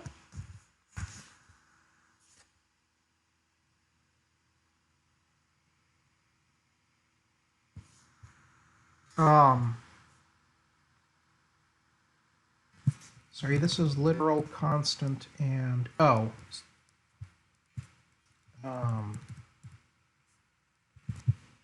see. Nope, Looks like you can't do that. The type system blocks you. I see. So you have to do the dot cast. All right. Oh, and by the way, if we actually want to do this correctly, right, we have to do select, and then from there we have to do to uppercase, right, and then we have to do apply on nil, I believe. Wait, aren't you using the underlying? Maybe not. The underlying arguments? Not here. Okay. Right, this is treeland. Yep. This is the equivalent of this. Sorry. This is the equivalent of this. Oh, I see.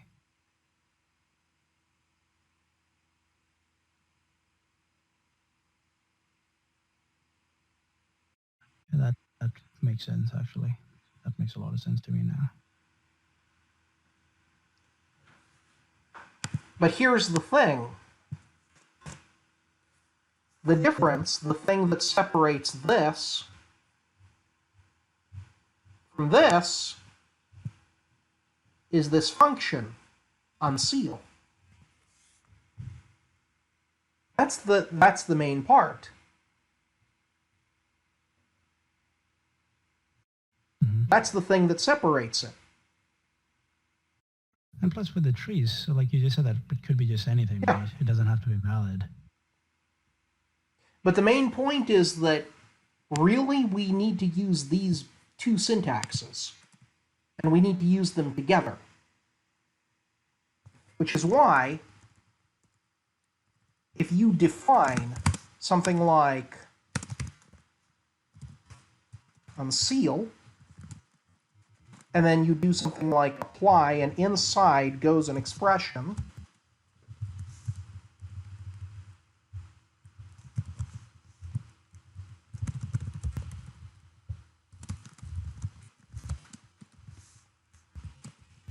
if you do something like that, then what you have the ability to do is to use these syntaxes interchangeably. Notice, by the way, that this is of any type string. So it's actually not literal of constant. When I said that these were the same, I lied. This, now it's the truth. This is this. Wait, what's that thing about the object? How can we use it interchangeably? So let's see. Now, because this automatically unseals it on the, remember how unapply works? Now if we do unseal,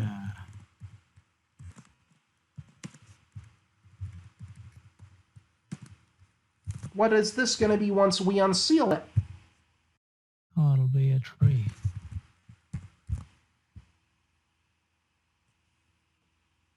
Term. Oh, yeah, a term.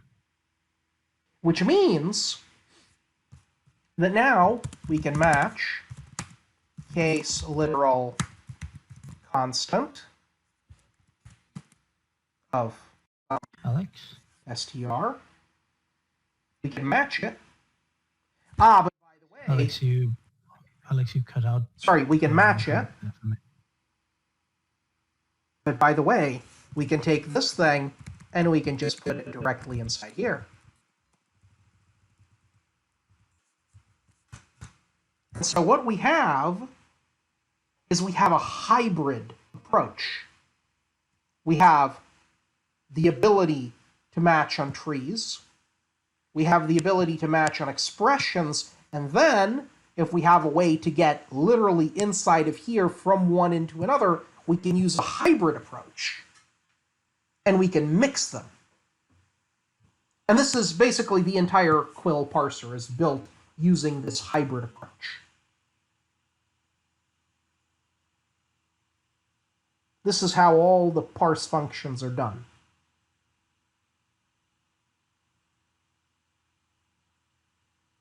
So the idea here is that by using unseal directly inside of here, using the magic of unapply, we can then mix and match these two kinds of syntaxes. Wait, Alex, Mm-hmm. I think you might have explained this, but you might have cut off there. How are you putting in the term inside the unseal, unsealed unapply? How does that work when you're expecting an expression and not a term? Isn't that a term? Like literal constant str, isn't that a term? In here? Yeah. What's that? What's constant subclass of, I guess? What's that? What's that? It's a term. Yeah, exactly. So term is basically a tree, but you're and you're passing that into unseal, which is expecting an expression. Am I passing it into unseal? You are, aren't you? Remember how unapply works. Unapply. It's only called when you pass into the case. I think that's how I remember it.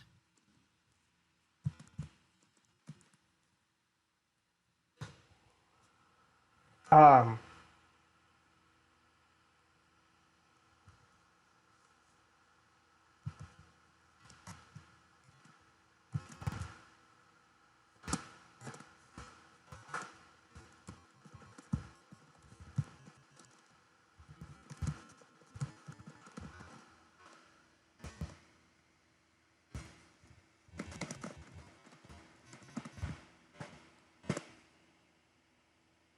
let's say str dot starts with.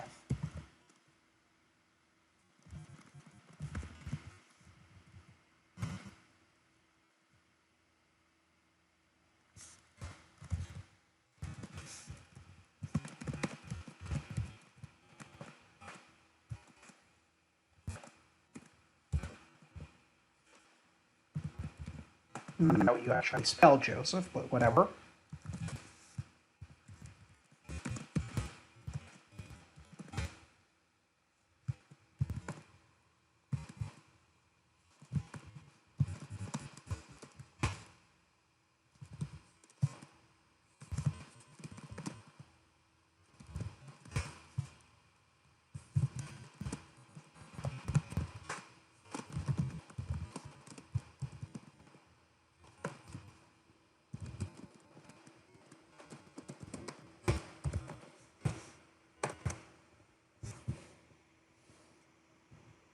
Okay. Yeah. What gets Yeah, passed that's into what? the actual name gets passed into the unapplied method. The actual name gets passed into the unapply method? Yeah.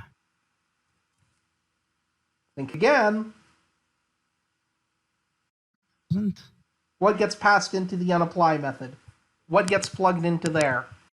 I mean Joseph gets plugged into the Joseph. Joseph gets plugged into there. Yeah. That's what I meant. I'm sorry. Let's try to do this a little bit more saliently.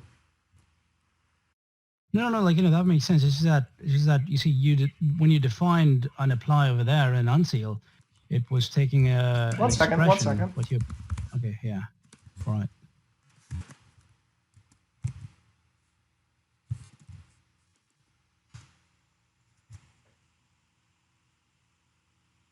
Um,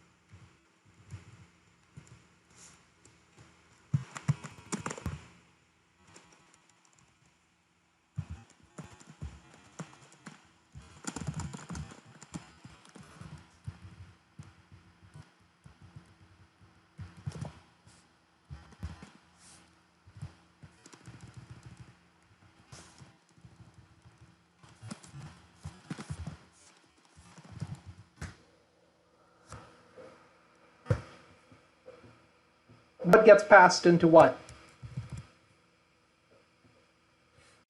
Joseph again gets passed into unapply. Joseph gets passed into unapply. What does this get passed into?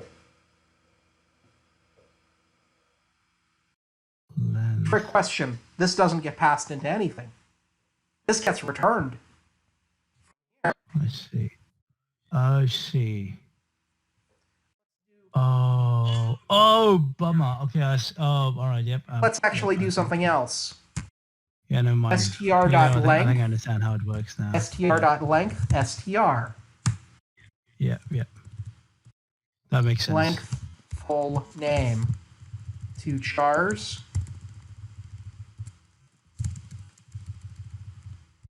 Yeah, I see. I understand now what you meant. Yep, that makes sense. And the name is full name.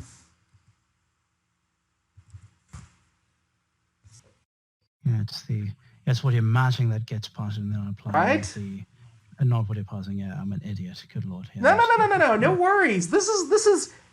I bang my head on this. Like, I banged my head on this for a long time until I was able to get it through.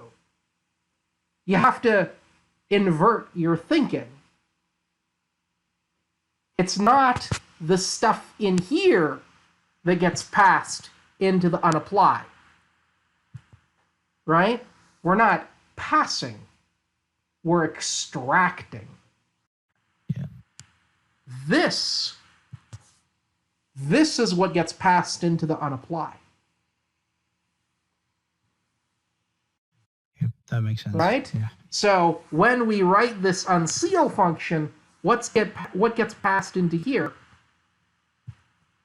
This The object is what gets passed into here. Yep. And the term is what we're extracting. And so what's inside of here, now it's correct, this is what we're extracting. Now here's the thing. The magic of unapply is that you can use stuff inside of stuff. More than 2.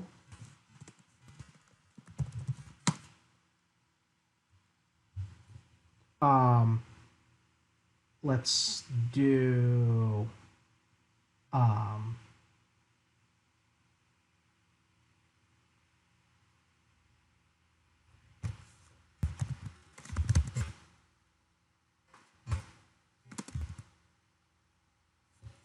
let's say more than 4.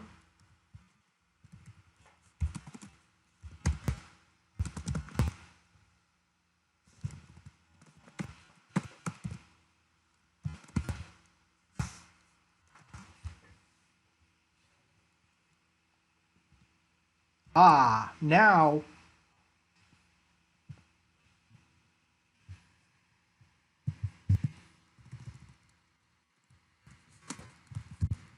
let's do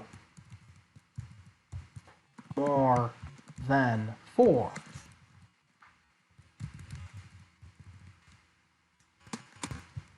This name is very long. It has more than 4 chars. Right? And then let's say, back to Joe, 3 chars. We can chain extractors. Right? So, first, we extract his length, the length of his name. Then we extract his actual name. We then take this information and we pass it to our second extractor, which then we attempt to match again. And only if both extractors match do we go for the clause. Right? This is the magic of unapply, right? This is an extractor. These are all extractors. This, literal, constant.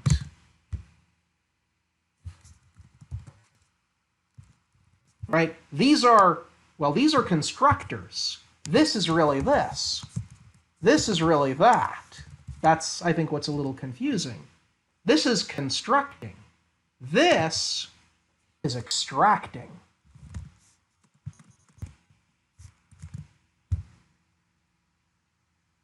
So here we're extracting. And again, right? Because we do this, this is going to get passed into there. Actually, it's the thing before the two uppercase that's going to get passed into there. Or at least they're going to try. And then guess what? We can use more extractors.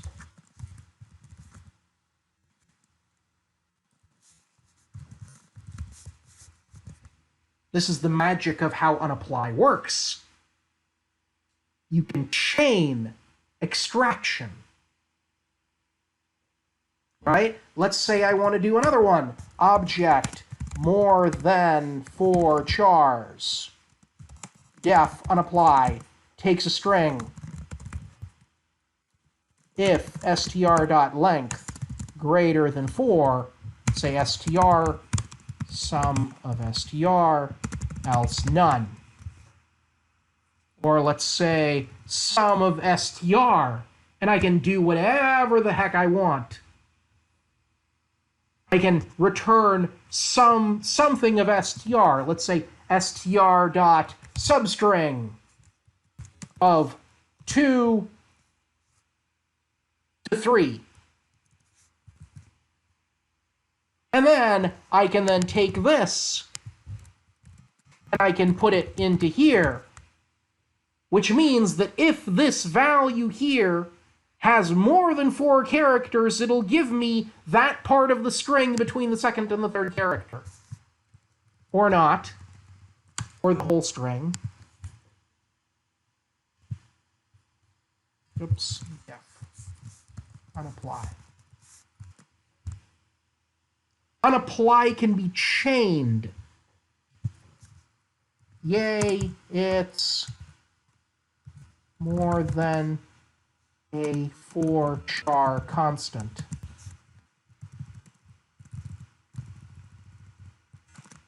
Yay,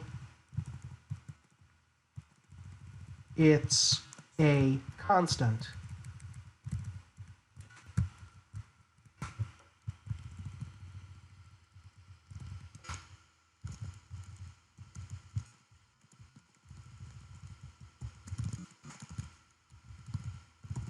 Yay, it's a string. Let's give this a shot.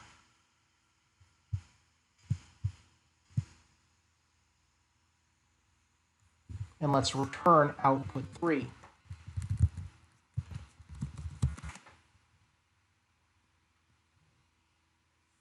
Yay, it's more than a 4 char constant, dot 2 uppercase, because that's what we did with the code that we returned.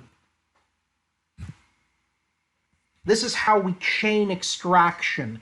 We build more complicated extractors on top of simpler extractors so that we can combine extractors into common patterns. And by mixing them and matching them inside, we have the ability to do things, to parse things powerfully. So, go back and mess around with extractors. That's my advice. Mess around with how extractors work.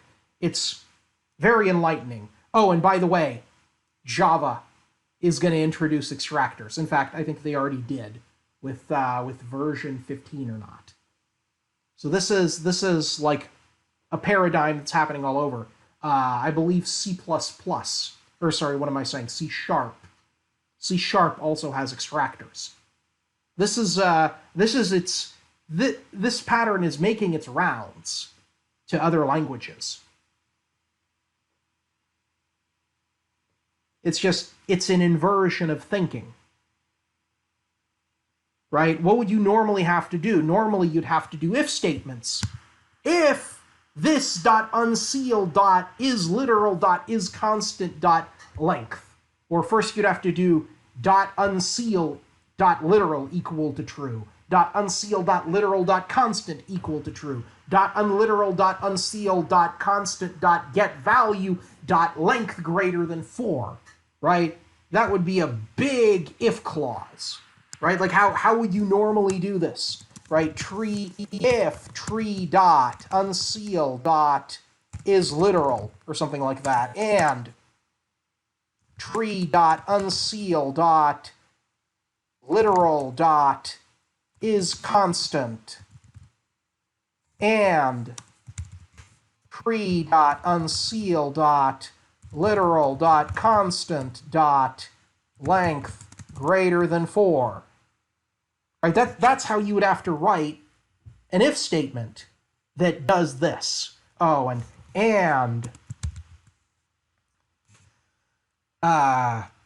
tree dot unseal dot literal dot constant dot has apply and then to uppercase or something like that. Right? That's how you realistically would have to do something like this. Oh, sorry, and, yeah. Excuse me. And literal dot constant dot has type string, or something like that, right? Because we're checking that its type is a string. Right, so this statement here would be the equivalent of this.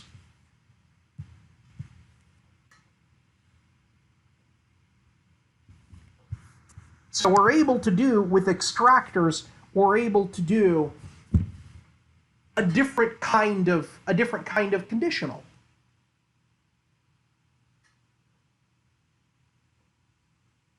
And these AST tree elements, literal, constant, these are extractors. And this is how, right, case classes in Scala work. A case class has both an extractor and a constructor. Right? When you do case class foo, value string, case class bar, foo,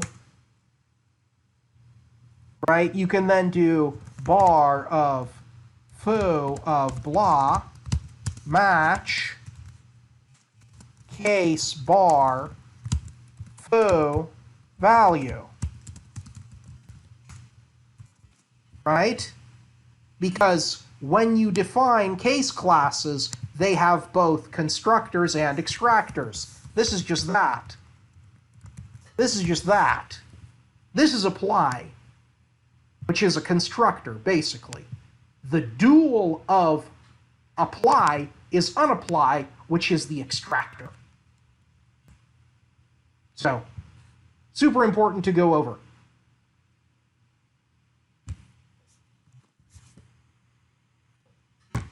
Questions?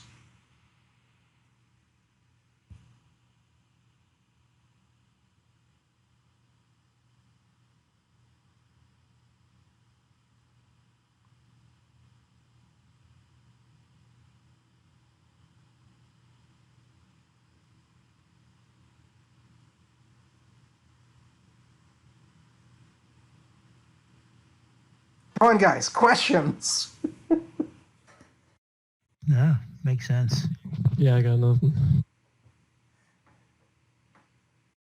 Yeah, we'll have to go over. What do you need? What do you need? I'm here. I'll go over the video once again to clear some of the doubts. Rest, it was good. Like, rest everything's clear. Okay. Okay. So this is a basic introduction to how to parse stuff. So we're learning to parse stuff. Now, the way that Quill is written is on top of this, where really let's start with quoted, and very quickly let's get into. I was going to do query, but I'll do quoted. The way quoted is basically defined is like this. Quote, take some t, inline quoted code, let's say, and this is going to be of type t, and that's quote impl, and that's, excuse me, quote impl of t,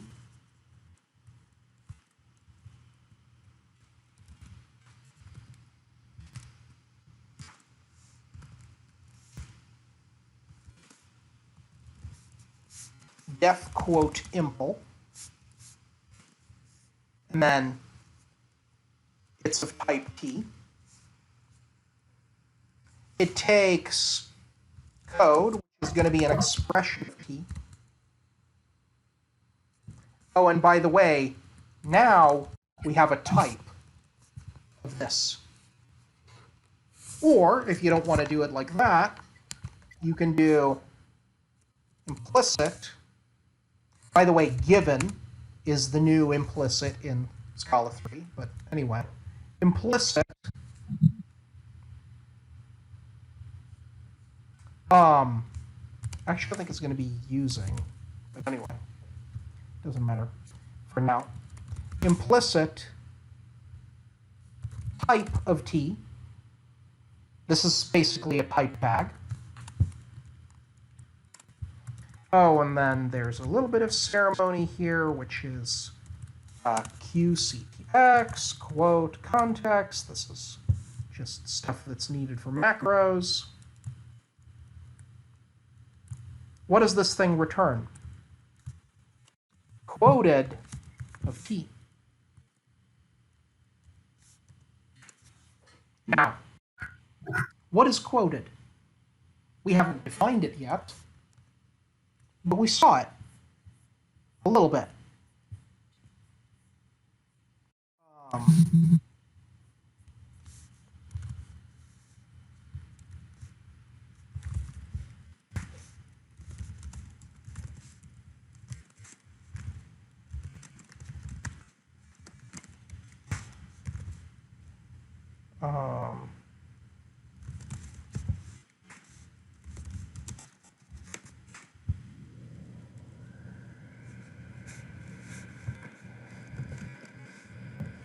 Quoted query of person. What is quoted?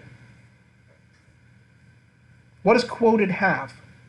Quoted holds our syntax tree. That's the main purpose of quoted. It has some other stuff, but the main purpose of quoted is to hold our syntax tree.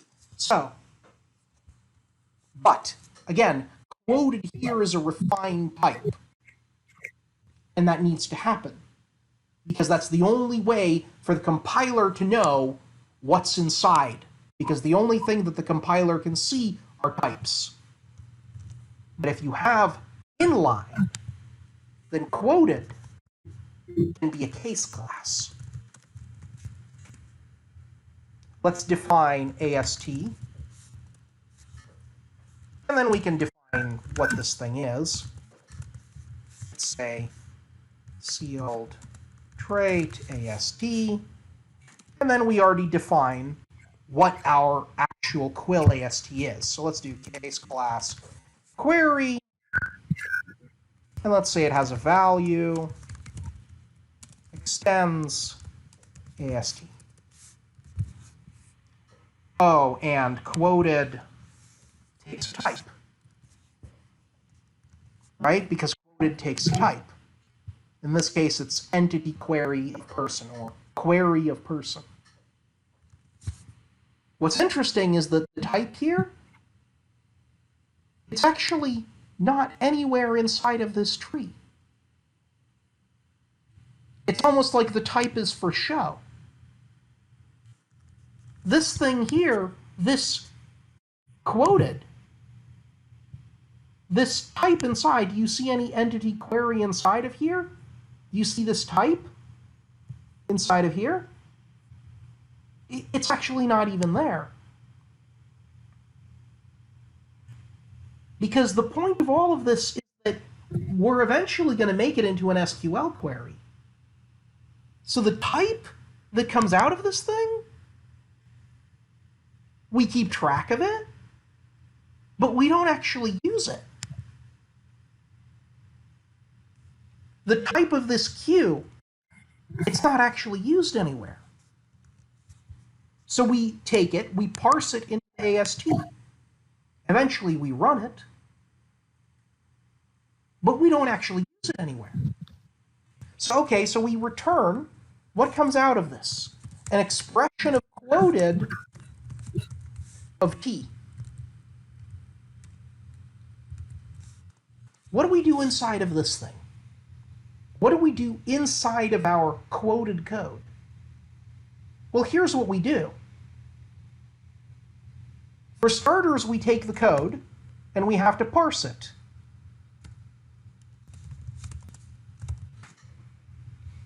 We have to take our, more ceremony.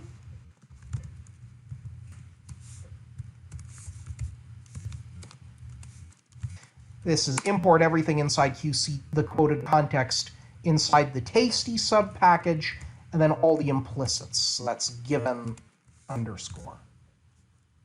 These are all the implicits inside there. Whatever. Now,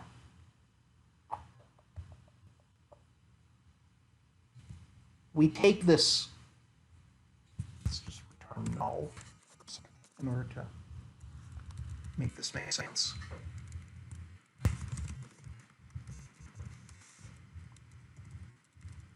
We take this code that gets passed inside of the quoted block, and we then parse it. So for example, case, let's say it's a query.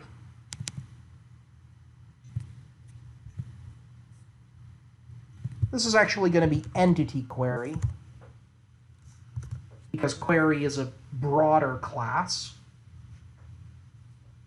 Entity query represents an actual query of person. So you actually do q.ast, it's entity query. The second you start to filter, p2p.name equal Joe,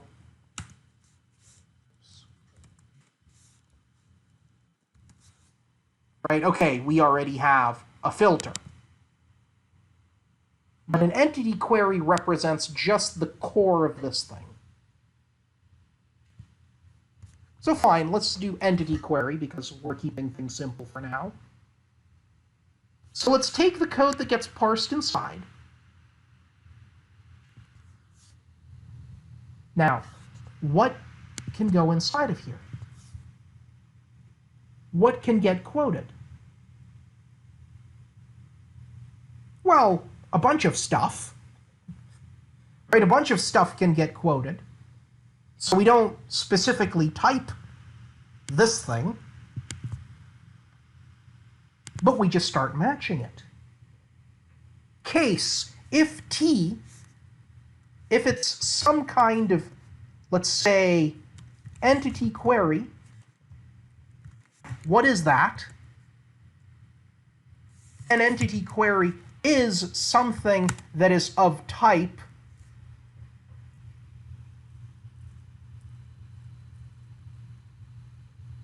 what type is it?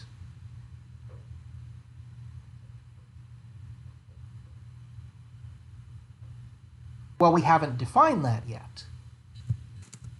This is the inside abstract syntax tree, but somebody is actually going to do, quote, query of person. What is this? Let's just do that, actually. What is this? This is the AST, right? We saw that here. When somebody does quote of query of person, this is the AST that's going to be inside. Okay, fine. But what does this actually return? What does this statement return? Right? Because it's quote of something. Because it's quote of something. And whatever happens in these two parentheses, between these two parentheses, is what's actually going to go inside of here. What does this return when this gets called? What is that? Well, we haven't defined it yet. Right? We actually haven't defined this query method. So let's define it. Query, it's also a macro, takes some kind of type, okay? Let's implement it. Okay.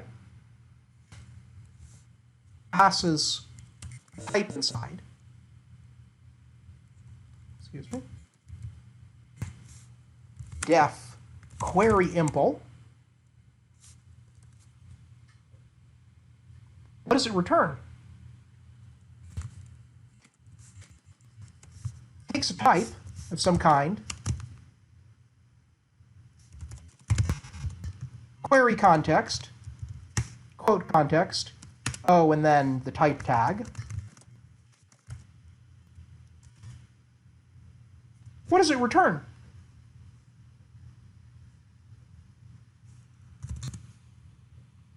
What does it return? Well, it returns something. Well, here's the thing. The thing that this thing returns is the thing that we're looking to match here. And that's all. We want something in here that we can then match in here. That's really all that we need. So let's define it. Case class, let's define it. Entity query. Say it has some value here. What's the value? The class name, maybe. So let's return an expression of entity query. Okay. This is what we just created. Oh, this has to return. This needs a return type. Entity query, which means that the return type from here is expression of entity query. Okay. Well, what's this? Well, that's just our class name. This was just person. Right? That was all that was. Okay. So tt dot type dot, what is it? Type tt dot tpe dot symbol. Sorry, I need to double check what this is, how you get the actual name. P dot tp dot, oh, class symbol dot get dot name. Oh, and you have to unseal it, sorry.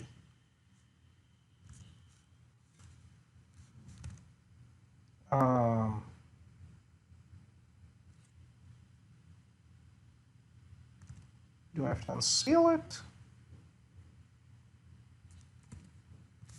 Yeah, I have to unseal it, I believe. Do I have to unseal it? I don't have to. No, I don't have to do that. Sorry, I did this a little differently. That. quoted dot type.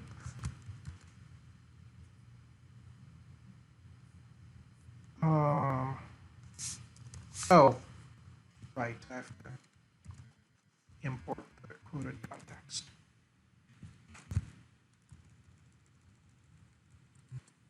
TT, do I have to unseal it? Yes. Yes, I do have to unseal it. Okay. So this is just going to get me the name of the class. And now I take this thing and I just parse it.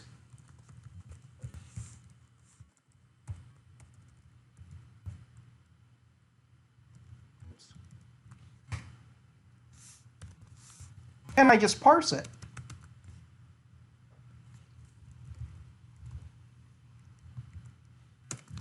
Well, here's my type.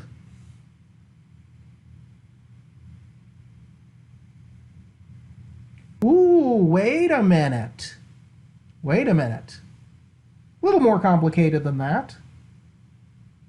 A little more complicated, because I need to know the name of the class that I just created.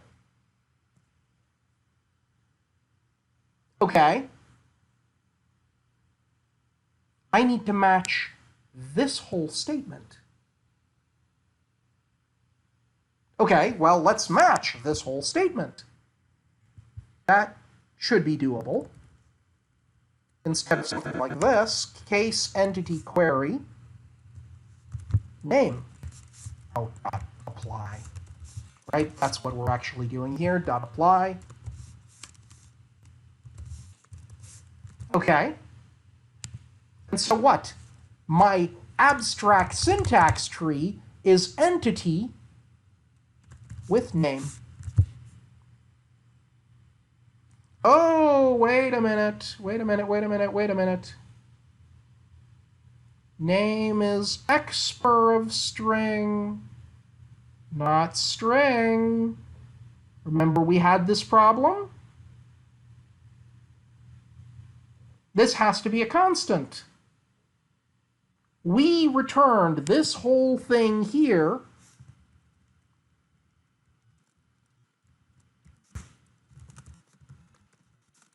We returned this whole thing here.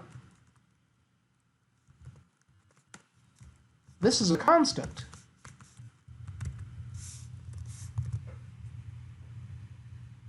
Wait a minute, how do we get that? Oh, we had unapply, and we had that little trickery that we did down here with, with unseal. Okay. Let's try this trickery. We match something in here, and then, guess what? Unseal this, and then literal constant. And then this is the actual value, and it has to be a string.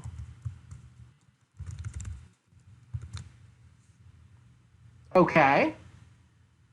So now we have an actual syntax tree element that we can return. So now all that we have to do is return the quoted thing that represents the syntax tree. So let's do that. Quoted, and then what we parsed before.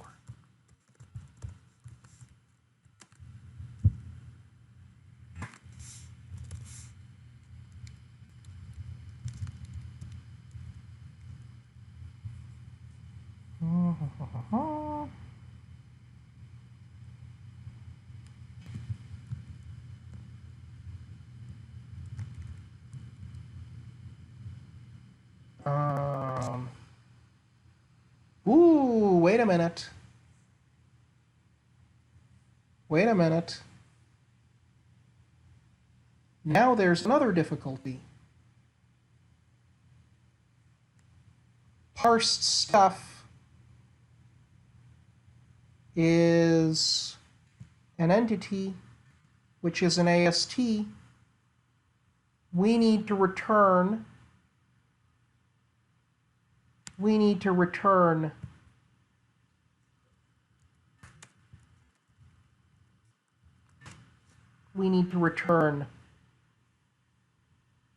this.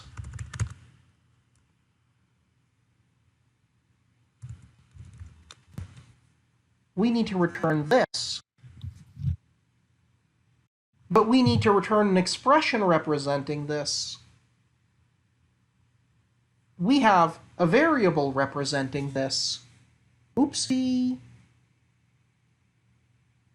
How do we do that? Right, what we need to do is we need to return something that has this class name. But we need to return something that has this class name, but we need to return an expression containing that. Oopsie. Okay, that will be for another day.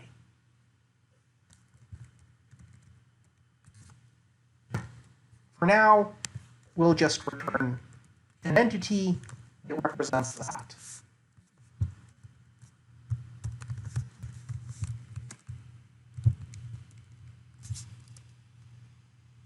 Parse. This will be parse class name.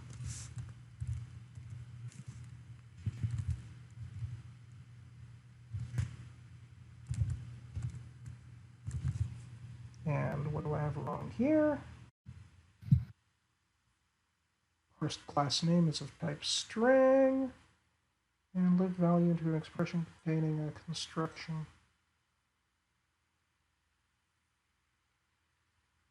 Why is this blowing up at me? Oh, I'm missing a, whoopsie. I'm missing a, there we go. Okay. So, there's a little bit more here. Like the fact that this, well, this is a string, but really what I need is an entity.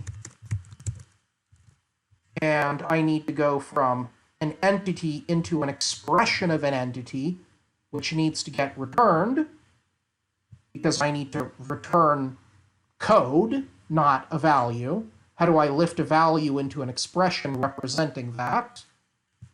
So that part I don't know yet. But at least I can create the capability of doing quote query of person. Query of person kicks off this macro. This macro returns an expression of entity query. So this thing then turns into this thing. Okay. This expression then goes into this macro. This macro will then take this thing and return quoted of entity. Oh, and by the way, this is more than that. This is actually of class person. And it'll read this out and return it here. And this will be an element that actually contains my syntax tree. Now I need to implement a run function somewhere, somehow, that can take this, and we know the syntax tree, which means we can run it into a set of parsers that eventually are going to take this and turn into, because they know it's a person entity. And eventually we have to build this up some more. Like, for example, filtration, right? Where we have to have the ability to do something like this, except filter p2p.name equal to Joe, and then that should return some other kind of syntax tree, like maybe entity query, and then maybe it'll be dot filter on top of that. And then eventually we'll parse this thing into something that looks like that.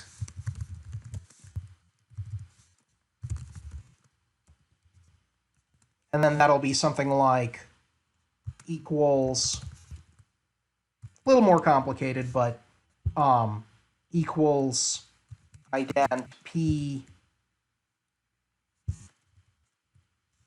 property ident p name equals to Joe. And then eventually this will go through here.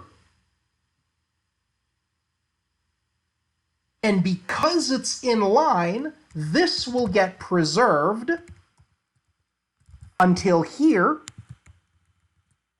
And then in here, well then, we'll go through a series of conversions and we'll go where p.name equal to Joe. The moral of the story is, when we have the ability to say in line, the stuff that comes out of here will get preserved. This entire quoted of entity, this entire thing will get preserved in its entirety. So let's take a look. Let's take a look at what'll happen.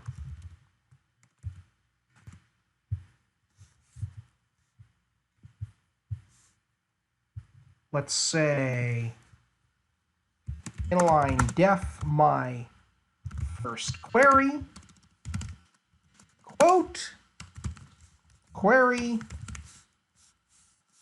let's do case class person, name string, quote of query of person. And, oh, quote is a macro that's inside of this object. So it'll be this guy dot quote and this guy dot query. But again, it gets a little tedious, so you can just import everything from here. And then let's use our printing function to print the tree that we got from here.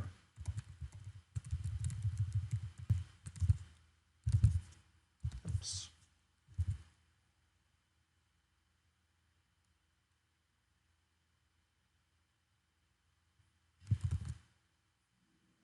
And did we screw something up?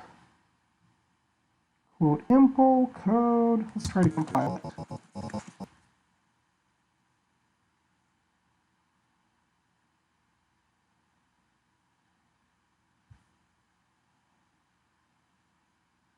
Oh.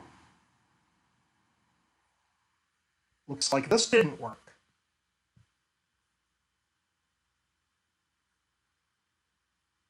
So what we actually have to do, let's see.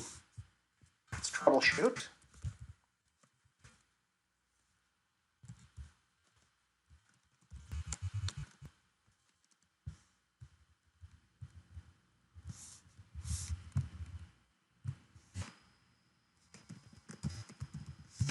I don't think you should actually, well, let's do, I think we could do that.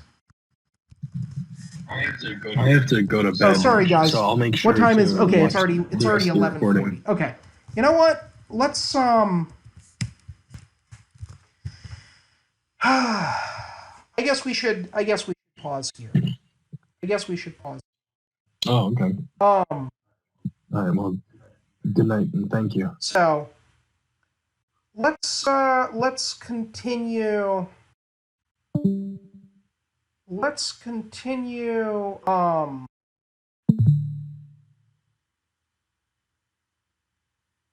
Do you guys want to stay on for 5 minutes to get this to work, or should we call it a night?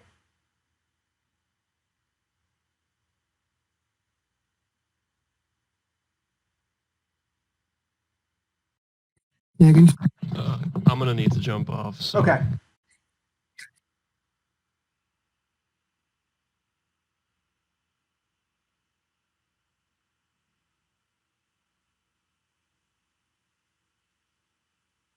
I don't know. Should we finish this and see the product of all of this? Basically, the moral of the story is that you have to do code dot unseal dot underlying argument, and then you have to seal it back up. That's the moral of the story, and then it should work. Oh wait, I guess it still didn't work. Da-da-da-da-da.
There we go.